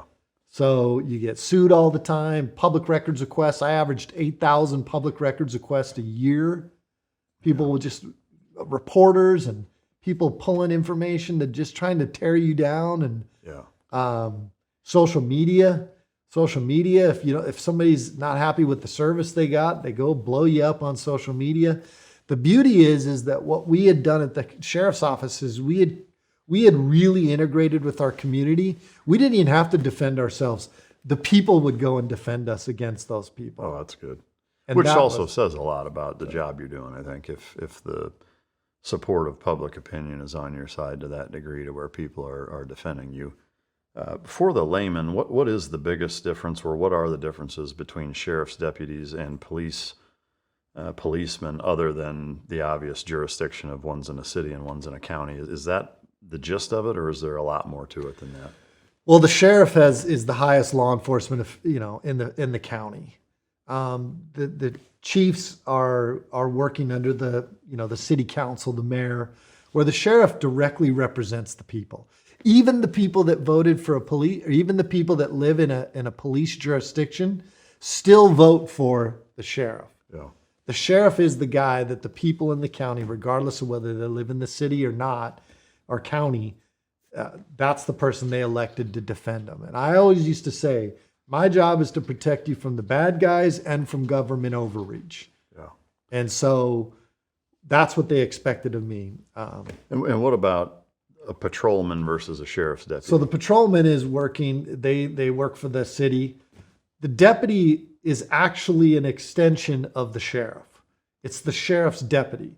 What they realize is that the sheriff can't be everywhere at once. I certainly can't respond to 300 calls a day. So what do? You deputize people. I give them the authority that the people have given me. I am giving them that authority to go out and protect the county and the community. So there is, by extension, a state constitutional authority that exists for the deputies. Yeah. And we're just cooler. Yeah. Well, yeah. I mean, there's all the cops are going to be like, oh, that's bullshit. Yeah. Well, I mean, like it is interesting. You do see a difference, if you want to call it a culture or personality or whatever, between police departments, sheriff's deputies, and then state police. They're like, you can usually very different. Yeah, you can tell who they are just kind of almost at a glance. From a, I guess, jurisdiction standpoint, patrolman versus sheriff's deputy. Obviously the patrolman has his jurisdiction within a city. The deputy, it's within the county. When there's overlap, when a sheriff's deputy has to go into a city, is there muddied water there, or is it just? Sometimes, like we had one of the cities in our county, and look, I get along great with the chief. I mean, he's a good friend, but we had they didn't want to be part of our narc unit, our drug unit. Look, when we do drug cases, we don't know where it's going to take us. So we might even serve a warrant outside of our county. But in this particular case, we were serving a warrant in a city within our county, but they weren't part of our narc unit. And so just before we were hitting the house with the search warrant, we made the phone call to one of the captains saying, we're about ready to hit a house in your jurisdiction. And then we hit the house. And then the chief was really mad that calls and he's like, hey, I need to know about these things. And I said, honestly, chief, I don't know if I tell somebody in your department, I don't know, that could jeopardize my guys. If you want to be part of our narc unit and have an inside track, you're welcome to do that. And he's like, well, you're in here in my city. And I go, well, your city is in my county. So jurisdiction-wise, you have the higher Sure, hand. I got the jurisdiction. Yeah. I can go anywhere in the county. Yeah. It's professional courtesy, and normally we do pretty well. But in a small town, you got to be very careful. You don't know who knows who. Yeah. And I haven't vetted those officers to know whether they are going to be able to not say the wrong thing to one person and put my guys' lives in jeopardy. So I mean, that the threat of that type of corruption is significant enough for that to be a concern. I don't even know if it's even corruption. Sometimes it's just a mistake. Yeah, or just carelessness. Yeah. I call you and I go, yeah, I guess Pinal's getting ready to serve a warrant over here. Well, you may know the people in that area, and you call and go, hey, dude, I just heard that Pinal's getting ready to serve a warrant over in your neighborhood. And that puts everybody on high alert. It could be something as simple as that, as careless as that. Yeah. And so I don't know that it's corruption. I think that does exist, but I think sometimes it's just carelessness, where not thinking things through. Yeah. Do you have a thing that you're most proud of as sheriff? Yeah, I got a lot of things, but probably one of the things I'm most proud of is I got tired of seeing these youth getting charged for stupid petty crimes and what it would be on their record forever. And, kids are dumb, sometimes. Kids are not dumb, but they can do dumb things. We do as adults too. Yeah. But, when you're kids, you haven't developed your brain fully. And so you don't always make the most sound decisions. And so these kids would make a bad decision, hang around with the wrong people. And now they got an arrest that goes with them throughout the rest of their life. They're 25 years old, applying for a job, and they have to explain why they got arrested at 14 years old. Yeah. So I went to the county attorney and I said, hey, I want to do something. I don't know what yet, but will you give me some leeway, so a leash here? Let me try to figure something out. He's like, yeah, I'm all for it. So I went to California and I looked at a program there. I went to a couple different places. Finally, I came back and I pulled the county attorney in and I said, I got it. I want to do what's called the Sheriff's Youth Redirection Program. And what we're going to do is we're going to teach these classes. We taught 4 classes every other week. It was goal setting and planning, digital media, social media, sexting, the dangers of it. We talked about drugs and alcohol. And then we did a career night. We'd bring military recruiters in, business people. And so when a deputy would show up to somebody's house, if it was, or the school, and they had a THC vape with them, or they got caught with drugs or behavior things, instead of them getting charged and going through the court system, the deputies would do a citation and put them into my Sheriff's Youth Redirection Program. Oh, that's cool. And I personally would go teach the classes. Oh, that's neat. And as long as they completed the class, we did 8 hours of community service, and it was horse therapy. Oh, wow. So we would make them go shovel some crap, and we'd make them, and then they got to deal with the horses. But if you don't know much about it, look into it. Horses are very therapeutic. Yeah. And can be very good for behavioral issues. And so we had over 200 kids in the time I was a sheriff go through the program, with less than 5 reoffending. Wow. Man, that's a staggering success rate. Only because we took the time to do something. Yeah. I could have been like just anybody else and just let them go through diversion, and this way they never went into the system. I said, when you finish this, if you do what you say you're going to do, it'll be as if it never happened. The slate is clean. And one thing that I realized is 2 things would happen. If they got in trouble, they immediately thought they were bad. Society was telling them, you're bad for doing that. Number 2 was they saw the police as the bad guys because we were holding them accountable. So we wanted to change both of those. And so what we started saying was, you're not bad. You made a mistake, and we're going to correct it. We're not focused on what happened. We're going to focus on being better. We want you to be better. And the second thing is the police aren't the bad guys. I'm here. I care about you. We want you to succeed. And I would bring in other detectives and officers to be part of the class. Yeah. And what we saw was the kids then didn't see themselves as being bad. And they at the time we were doing live PD and 60 days in. And so here's the sheriff that's on TV, and he's taking the time to come in and teach these kids in the class. Yeah. Yeah, that's super cool. And so that's probably one of the most proud things. We've done a lot of things in the jail. We did a veterans program where our recidivism went down tremendously once we started doing our veterans pod, where we actually put them in camouflage. Really? Gel, whatever you call them, jumpsuits, whatever. Yeah. I told my guys, go find camouflage, like flight suits? No, it's more like what nurses wear. Scrubs. Scrubs. Yeah. I said, go find some camouflage scrubs and let's put them in that. Because that way, when they walked into court, the judge is looking through case after case after case. Now he looks up and sees you standing there in camouflage scrubs. He knows you're a veteran. That's really cool. And the recidivism rate plummeted. That's amazing. We started having success, mentorship programs. Yeah. So in that same kind of principle of just corrections, generally speaking, when you look at the jailing culture in the United States, it's astounding how many people are in prison. And you see all these programs, whether it's like the 60 Days In, if that's what I think it is, or just any of the behind the scenes, or even depictions that you see in the movie, which I get some of it is exaggerated. But the reality of it is that prison is a system that seems to hamster wheel people in, and you see, to me, that the point is kind of made with the kids not falling into it, because once they're in, it's like you're never getting out of it kind of thing. And so I'm curious if you kind of hypothetically put you in a position where you can make the jail environment whatever that you want it to be, what would you change? And this is nationwide. Like, how would you set a prison up to where it incentivizes people not to come back instead of incentivizing career criminals and almost creating an environment that seems like it's half recruiting and half, criminal college? Man, there's a lot to unpack there, but let me start with, first of all, I think that some people do need to go to jail. Yeah. Some people are animals. We should throw away the key. That's a very, very small piece of it. Then there's 85% of the people that were in our facility were there because of substances, alcohol, drugs. So you got to take a look at that. Here's my problem with it.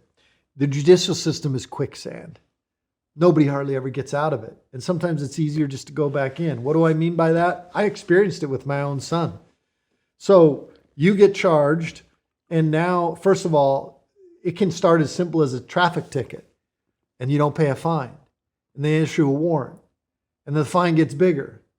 And then you get another warrant. And then it just snowballs into next thing you know, you're in jail. Child support. I never get how the solution for child support is to throw somebody in jail to make them pay child support. Yeah. Like, shouldn't we make them go work and garnish their wages? So the problem is the system is designed, throws people in jail when certain people would be better off not being in jail.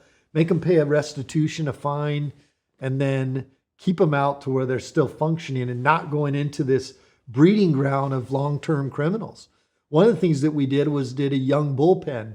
We wanted to separate our young kids away from the old heads, because they're the ones that were taking these younger kids that were coming in for the first time and getting them ingrained in this career criminal stuff.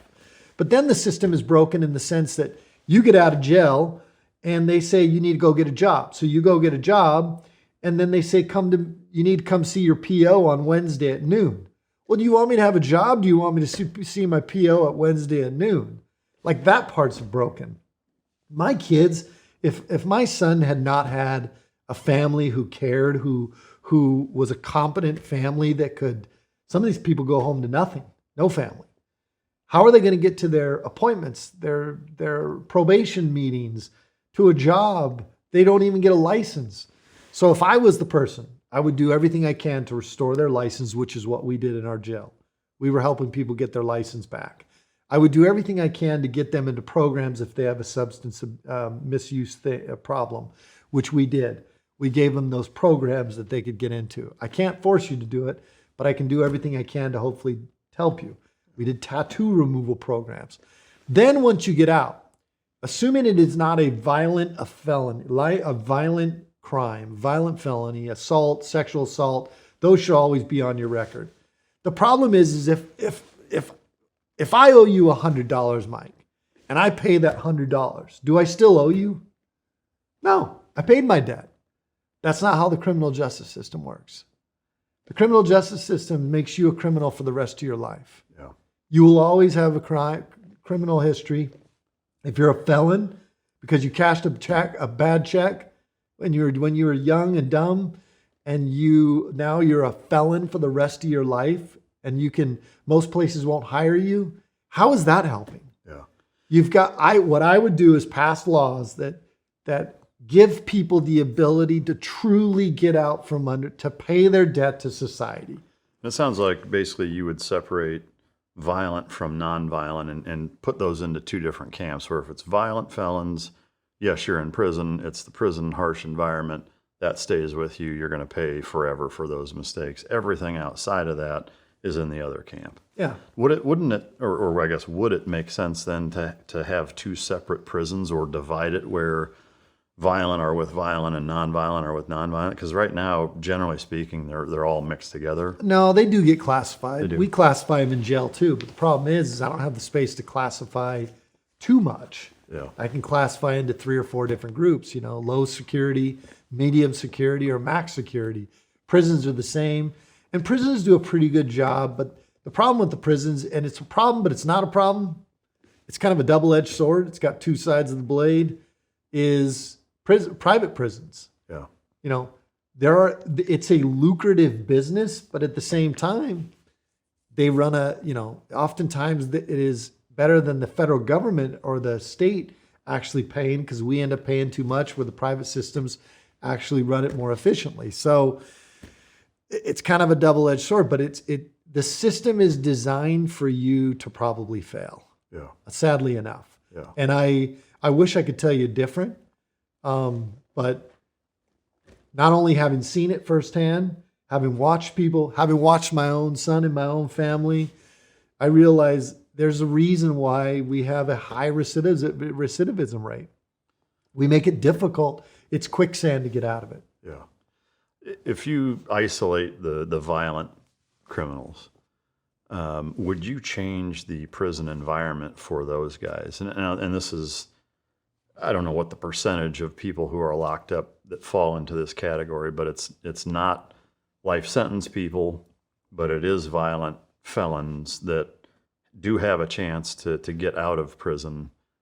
And basically, the environment that those people are in, would you change that?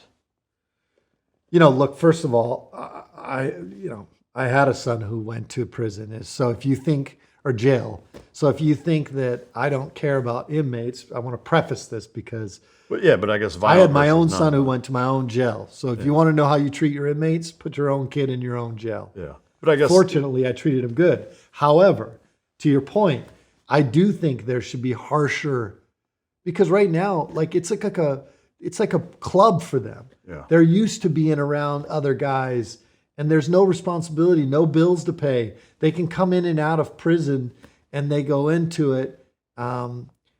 I would love to see a harsher sentence for those who have hurt other people, especially sex offenders. Mm-hmm. As far as I'm concerned, sex offenders, you should throw away the key. Yeah. I mean, they should never. They are do more damage than physical violence. Yeah.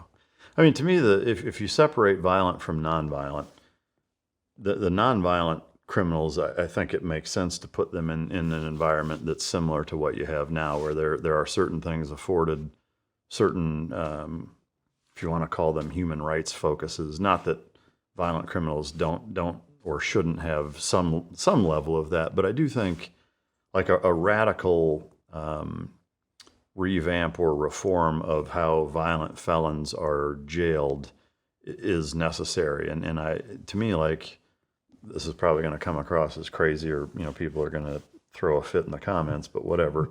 I think putting them in almost like a I'm trying to think of the name of the book that I can't think of it. It's an older book. It'll come to me, but almost putting them on like a fucking deserted island where you're on your own. And like I think they were onto something with Australia way back in the day. Well, yeah, I mean, like your only option to survive is to get along, because to me the thing that I just don't understand about that environment is that there's so much free time and ability to be ingenuitive in a negative way, and to hurt each other and to separate. Like I don't get why in that environment there's this weird separation by race. Like that baffles me. But again, in that environment, you got people who obviously are willing to be violent, even with the consequence of spending time in there.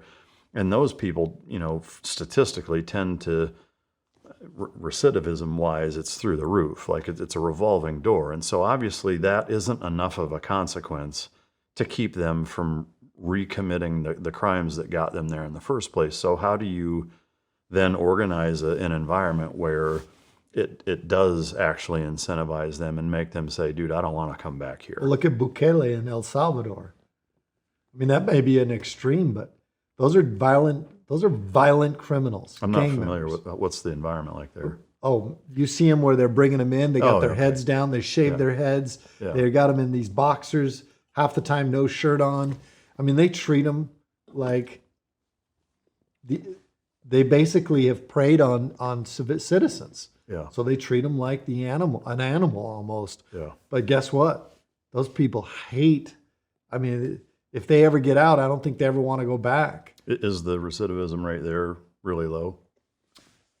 I don't think I don't even know what the recidivism rate is, but he cleaned up his streets, like El Salvador is where MS-13's from. Yeah. La Mara Salvatrucha. Yeah. That's where they're from. And until he came in there, that gang was running that country. Yeah.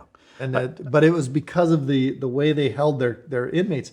I want to touch on the race thing because when we were doing 60 Days In, I got hammered because in the West, race is a big issue. Probably here too, but in the West, it's whites, blacks, Hispanics, and natives primarily. And people were angry, like, what are you doing? I said, well, first of all, it's not us. We're not doing it. We're not segregating anybody. But second of all, the races actually were what keeps the violence down. No violence. They don't tolerate violence that's not sanctioned. They keep each other in check. Because if you get a bunch of people for a lot of these people that go to prison, it's because they lack self-discipline or they have behavioral issues and they outburst. If you just threw a bunch of men in there with high testosterone in there, you'd have violence every day. But when you start, the races start controlling their own races, it starts to limit the violence substantially. I'm not an advocate for it. I'm just telling you the reality of. Well, yeah, it's interesting to me that it seems like in most prisons, that's how it ends up being. And again, it's self-imposed. You can go back in the Midwest and the East Coast. I don't think it's as much like that. I see a lot of it intermixing with the races. Yeah. I mean, I don't know. I've not. I don't know either. I didn't run it. Yeah. But from what I understand, it's a lot more in the West. Do you think that again, if we isolate violent repeat felons, and you put them in an environment where, say, your cell has nothing in it, right? There's a hole in the ground and a sink, but there's no bed, right? You don't get any clothes, and the temperature is kept cold enough to where you're bordering on hypothermia all the time. The sentence could be very short, because I can tell you, like, the elements and Mother Nature have a profound ability to humble fucking everybody. And being in that environment where you're humiliated with no clothes and you're so fucking cold and uncomfortable that you don't get to sleep on anything, there's no TV, there's no books, there's nothing, and you take whatever the sentence is. I mean, to me, you spend 30 days in that environment, and I would bet that there would be very, very few fucking people that would be willing to go back into that environment. Now, most people are going to hear that and think that it's cruel, it's extreme, it's whatever. But I think most people would be like, you know what? That makes sense.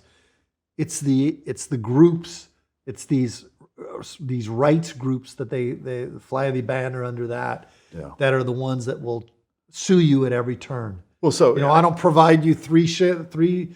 When we had ICE detainees before I became the sheriff, right before. The ICE detainees, the people that were here illegally that were being held by Border Patrol, we had contracted, they were getting 4 sets of clothes. They had to have a barber on staff.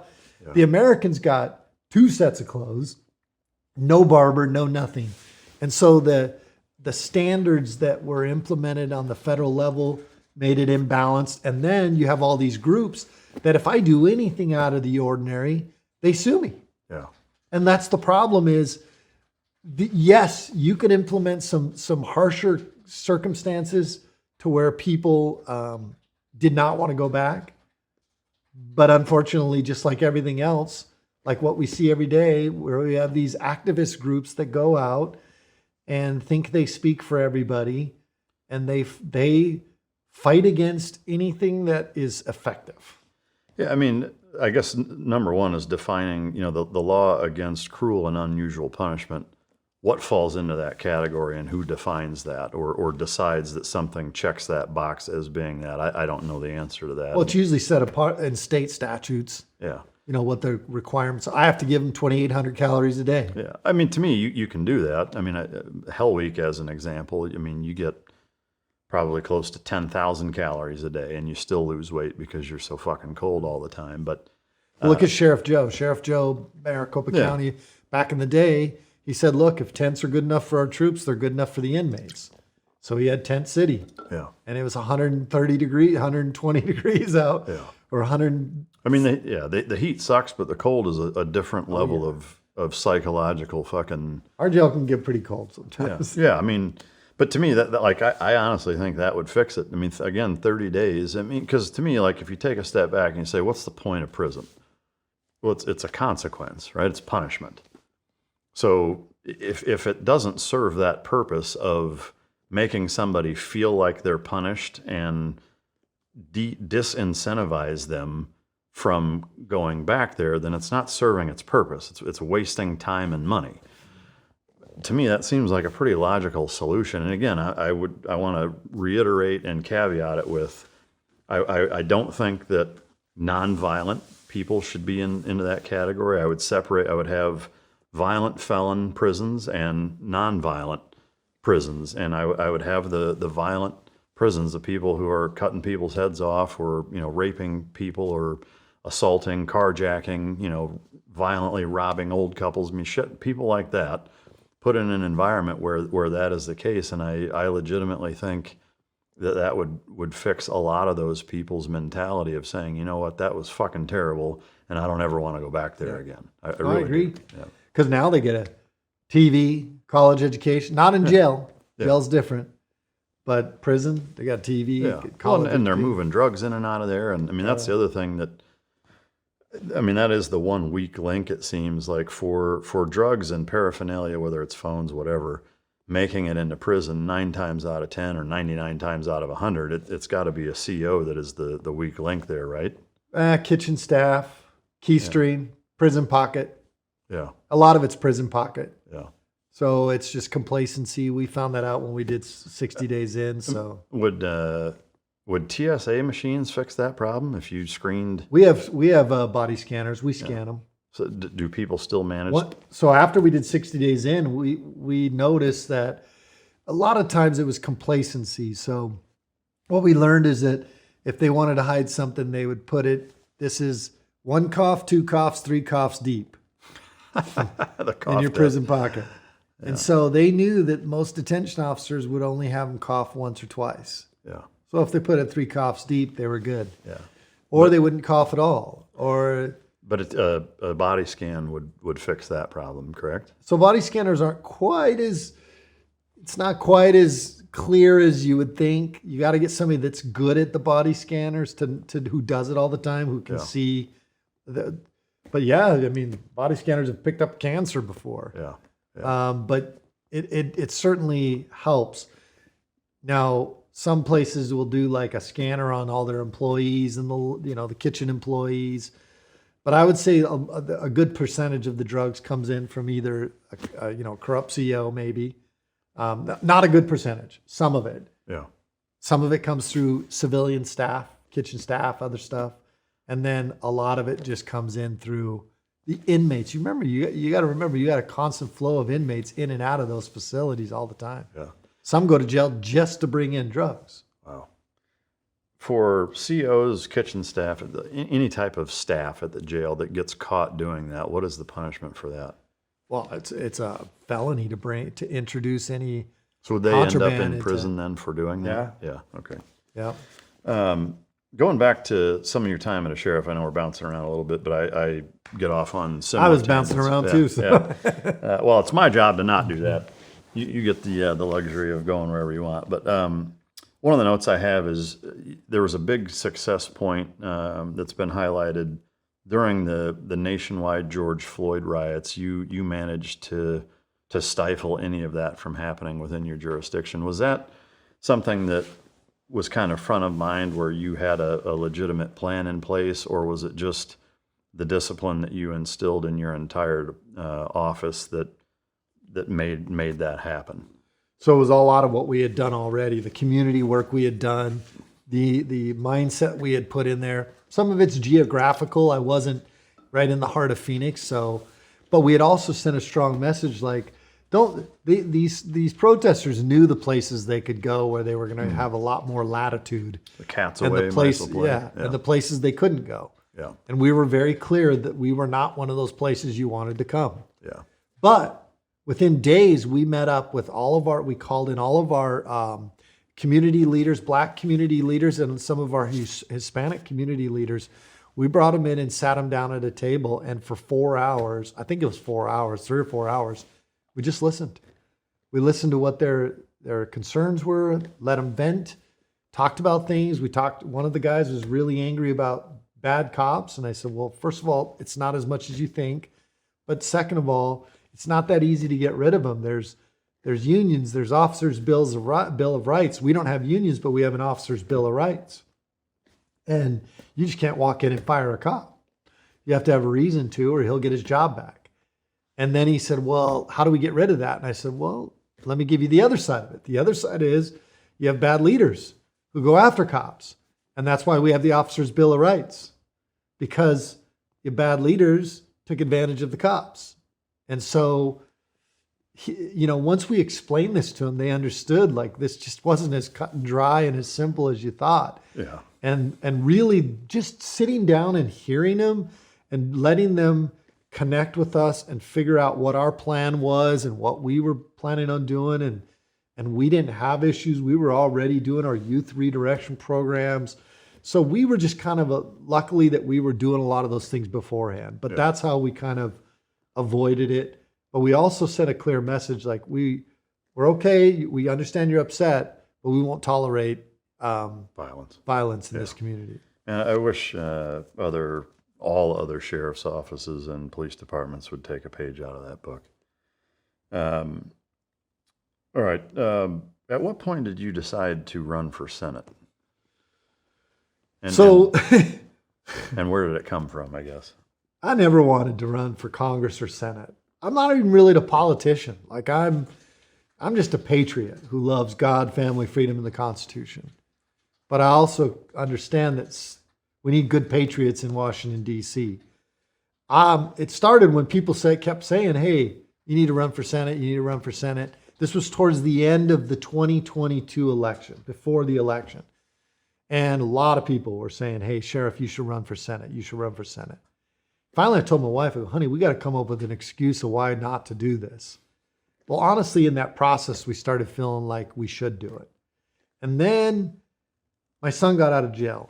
And I sat my son down and I said, listen, I'm open the door to just thinking about, like, whether I should run for Senate or not. But if I do, they're going to drag the whole thing back out. They're going to hammer you. They're going to hammer me. And he's like, Dad, I get it. I understand why you would need to do it. He goes, but I don't want to be here. I don't want to be here. I'm going to move. As soon as I can get off probation, I'm going to move away because I don't want to be here for it. When he said that, I realized, I don't know. I don't think I'm ready to do this. And then they died. And so about January, my wife and I were just sitting there, still recovering from it. And we just looked at each other and it was like overwhelming. You need to do this. It was almost, this is going to sound terrible for anybody listening. The one thing that would have kept me from doing it was my son.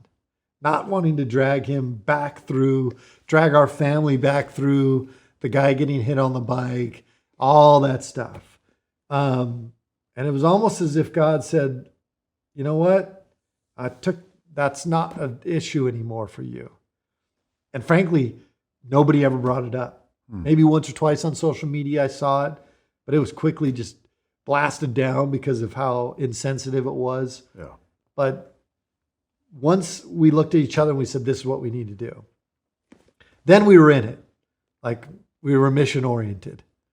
And people kept saying, when I had an opponent jump in 6 months later, an opponent who actually was one of the ones who said you should run for Senate. Really? Yeah. I would met at Mar-a-Lago. And she's like, you got to run for Senate. You got to run for Senate. What, did you ever ask them what the fuck? I think, when you're in politics, people make a lot of money off of politics. It's a big business. And you can go to somebody, if I'm a back behind the shadows guy who makes money off of fundraising and off of running a campaign, and you're really good at being out in the public, and I know you can raise money, whether you win or lose, it doesn't matter. I make the same amount of money. So I go to you and say, Mike, you should really do this. And I think people just convinced them to get in the race. Yeah. And so, and people kept saying, look, you should get out. They wanted me to run for Eli's seat, like we talked about in the break. They wanted me to do a lot of different things. And I said, no, man, I'm in this. Like, I'm in it for the end. I'm not a quitter. Yeah. And so we stuck it out. We thought we did enough. We worked hard. We worked really hard. We thought we did enough to overcome, but ultimately, the Trump endorsement hurt us not getting that. And then the fundraising was hard. And the other thing is from the get-go, and I'll tell you what, you want to talk about pressure? Everybody said I was doing it wrong. And I said, before I started running, I told my wife, if we do this, we're running this race with honor. We won't say anything negative about our opponents. This will be about me and my qualifications and why I think I'm best for the job. That's what politics should be about. Agreed. And I'm going to be a common sense approach. I'm going to talk about God. I'm going to protect life. I'm going to stand up for the Second Amendment in the Constitution. And I will be unapologetic about all those things. And frankly, we ran a good race that would have won the general election. But I didn't win the primary. And so, Was the lack of Trump endorsement, did he endorse the other person or did he just not endorse anybody? No, he endorsed my opponent in the primary. I mean, how did you take that? Like, was that? I took it like a grown man. I mean, was it hard not to take it personally? No. No. Look, I don't, the race had to be run. I had a clear path of what I needed to do. And there's good and bad, And so would I have loved to have had that endorsement? Yeah. But honestly, I've learned in this, just don't take things personal. Yeah. I'm not, It's just one more obstacle to overcome. And we thought we were doing enough to overcome it. Yeah. But do you have any idea why he endorsed the other person over you? My one regret is I should have got out to Mar-a-Lago to really try to get that endorsement. Yeah. And my people were supposed to be doing it. I should have just done it myself. Yeah. If you want a job done, you should just do it yourself. And so I should have done it myself. I didn't. It's one regret I have. I wished, because that would have made all the difference. I don't even think my opponent would have got in the race. We would have won the election. We ran a really solid race that we never wavered on the conservative values. But the way we ran our race, Republicans, independents, and even some Democrats were like, look, I may not agree with the guy, but I like him. He's a person of principle, and I can live with that. Who was your primary opponent? Kari Lake. Oh, okay. Were there more similarities or differences between running for Senate and running for sheriff? Some things were similar. Some things were very different. I mean, just the sheer size of the job. You have to go all over the state. Yeah. You're busy. You're doing 2-3 speaking events a day. You're driving all over. The amount of money it takes to get your name out all over the state is hard. Yeah. The amount of people you need to help you with the campaign, the amount of vultures that are sitting there waiting to take your money and tell you that you got to do it this way or that way. It's much different. In the county, it's a much more. It's a much smaller elephant to eat. Yeah. You can still eat it one bite at a time, but you can finish the meal. Yeah. When you're doing a statewide, even when you're done, you've been everywhere 10 times, you still didn't get everywhere. Yeah. Yeah. That makes sense. Man, it's such a fascinating career. What haven't I asked you that I should have? What's next? Yeah. What is next? Look, I'm very passionate about this country, so I'm trying to stay as a strong voice. I'm probably still doing as many media hits as I was doing before. And I think part of it is because I just get on and say the truth, and I try to speak common sense. It's not fun to do media hits at 3 a.m. or at 5 p.m. or 8 p.m. when you're trying to settle down. While other people are home cutting it loose for the rest of the day, I'm usually driving into Phoenix to do another interview. Yeah. But the way I've always looked at it is there are people out there that want to say what I have to say, but don't have a platform or don't have a voice to say it. And so I feel like every time I don't take a media hit, it's me taking somebody's voice away. And so I take those media hits. I'm staying very active in the border stuff. I'm working with an organization called FAIR, the Federation for American Immigration Reform. I'm one of their law enforcement advisors.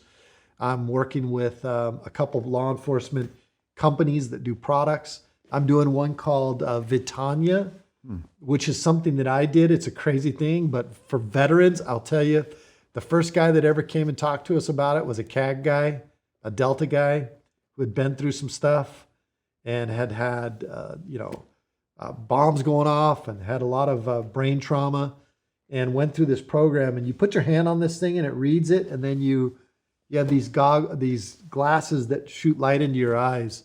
I'll tell you what, man, for whatever, it worked phenomenally. Wow. And I think a lot of the successes, if we've had several leadership courses come through our agency and they do these surveys, and we're off the charts. Wow. Like where other agencies are at 40%, 50%, we're at 90%. Yeah, that's impressive. Satisfaction. Why? Because we took the time to address the mental health of our people. Yeah. You know, you're a veteran. You've been down this road. You've seen a lot. You've been down range. Law enforcement guys, I think oftentimes are overlooked, the mental health piece, because we don't go to war, but we do it every day. Yeah. We're basically at war every day for 20 years. We don't know who the enemy is, but we have to go out and patrol, those neighborhoods. And you're living it. I mean, one of the luxuries I would say about being in the military is it's compartmentalized by default. Like you spend 6 months in a war zone, but then you come home and you don't have that. For you guys, it's 12 there is no hours turning on, it off. 12 hours off. The average police officer will see 400 to 700 traumatic experiences in their career, where the average citizen will see 2 to 4. Wow. Think about the trauma that happens to a law enforcement guy. That's why death they don't last long after they retire. The high suicide rate, a lot of things, a lot of divorce rates, a lot of alcoholism. It's the stuff you see, and in a lot of guys, maybe their faith, their anchor is not on solid ground, and they drift off to sea.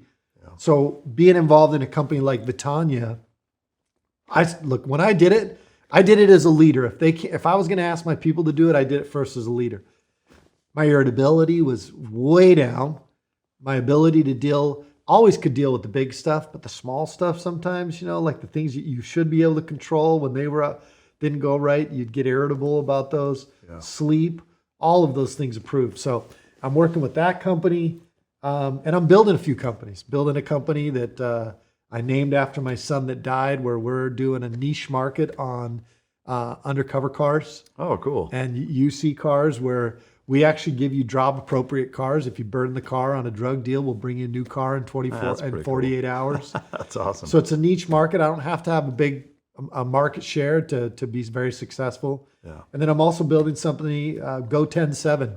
It's going to be a website for military veterans and law enforcement guys who are either still on the job or they're getting ready to retire, who don't know anything about business. Not only will we create a community to support, we'll actually walk you through and help you set up, the right business for you, teach you all about the businesses we'll have videos and all sorts of stuff, and lawyers that you can contact and CPAs. So those are what I'm doing, but I'm trying to stay active and promote not only the profession, protect the profession, but also give something back to the men and women who are actually out there doing this every day. So that's awesome, and it's such a inspiring, continued way to serve that is just super commendable, man. That's amazing. I am curious on the undercover car stuff. Are they like chase vehicles that are all hot rodded out, or are they more normal? We're gonna have some hoopties, Some will be hoopties because look,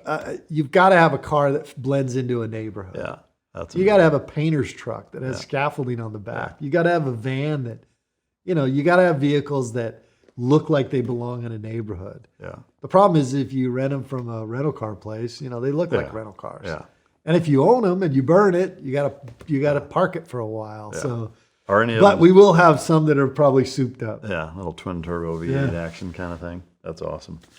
Well, I've got some stuff for you, and I know you brought some. I wanted to give you this stuff first, and I'm actually going to let you pick. So when you got the kind of the run-of-the-mill challenge coin for the show on top, make sure I'm still under the mic here. But also, I wanted you to choose between the two belt buckles because one of them is kind of a nod to your time on the reservation. The other one is more of a standard one. But I wanted you to pick. So have at it, whichever one you like better. But so like That is awesome.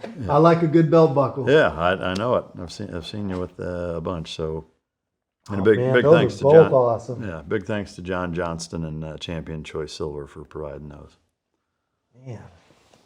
You can think about it if you want. You don't have to pick it right now. But All right. yeah, Man, these are awesome. yeah. So Okay. Oh, this is a tough choice because they're both really nice. yeah, And I like the turquoise. yeah. It's I kind got a couple things for you too. I got some. So I had these patches. Somebody reached out to me one day and they said, "Hey, where do I get one of these patches?" And I said, "I don't even know what you're talking about." And it was this patch. yeah. Somebody And, had made that. So I tracked it down, and it's some guys out of Underdog Patches out of New York. Oh, wow. They're cops, and they do these patches. And so I called them, and they're like, "Oh, you're not mad, are you?" I said, "No, man. I want you to print me up some." Yeah, And then I had them do up this one, which is in the state of Arizona. So that's awesome. got those patches for you. Thank you. And then got a few different challenge coins. Got my American Sheriff challenge coin. So this funny on the back, it says Made in America. So when I told them to put Made in America on there, they said, "Well, you know these coins are made in China, right?" I said, "No, I'm made in America." So Yeah. that's the Made in America. Yeah. I got this one, which is the Senate coin from the Senate. And on the back, it's got this picture of me On the horse. on the horse here. Yeah, So it's got this picture, and it says, "You tell them I'm coming." yeah. So that's the That's Senate awesome. coin. What was funny is when I lost the primary, I would give the coin out, and I would say, "You don't have to tell them I'm coming anymore." They would laugh. That's And then the last one is my Two Guns coin, Oh, that's amazing. which is says American Sheriff on the front and on the back. It's got the American flag, the Arizona flag, but it says "Fear not, do right." It says God, family, freedom.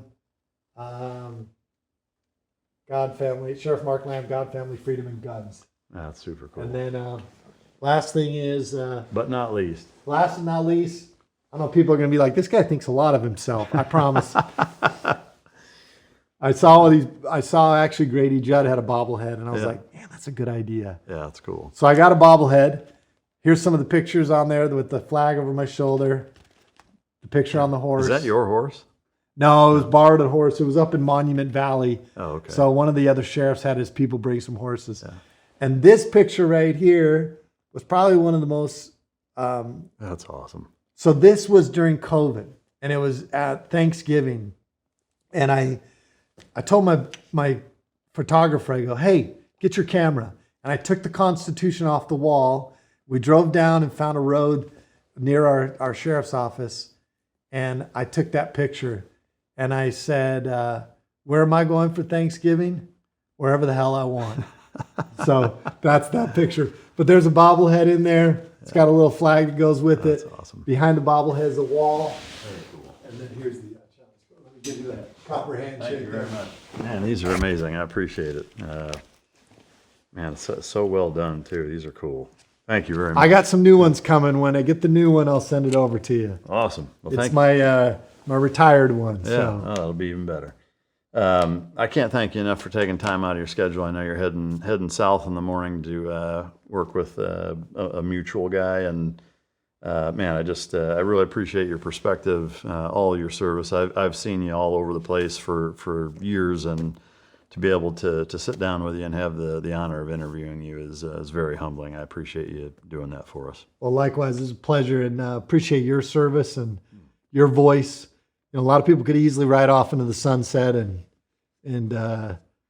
live their lives comfortably, but you've chosen to stay active in it, which is I appreciate that. That's true thank you. patriotism. Yeah, And thank you very much. I remember I did an interview with Oliver North several years ago, and Oh, wow. at the very end he said, for anybody not from the 80s, Oliver Yeah. North was like Yeah. Iran Contra, but big, huge name back in the 80s. Yeah. But anyway, he said, how do you want to be remembered? How do you want your grandkids to remember you? And I said, I want them to remember me as a patriot who fought valiantly for God, family, freedom, and the Constitution. And so I appreciate anybody that's in that fight with me. Yeah. Amen. I appreciate it very much. For the listener, I hope you enjoyed the interview as much as I enjoyed doing it. Again, it's just a humbling opportunity to have America's sheriff show up and spend the most of the day with us. So I hope you enjoyed it. If you didn't, you can choke yourself. And until next time, this is Mic Drop.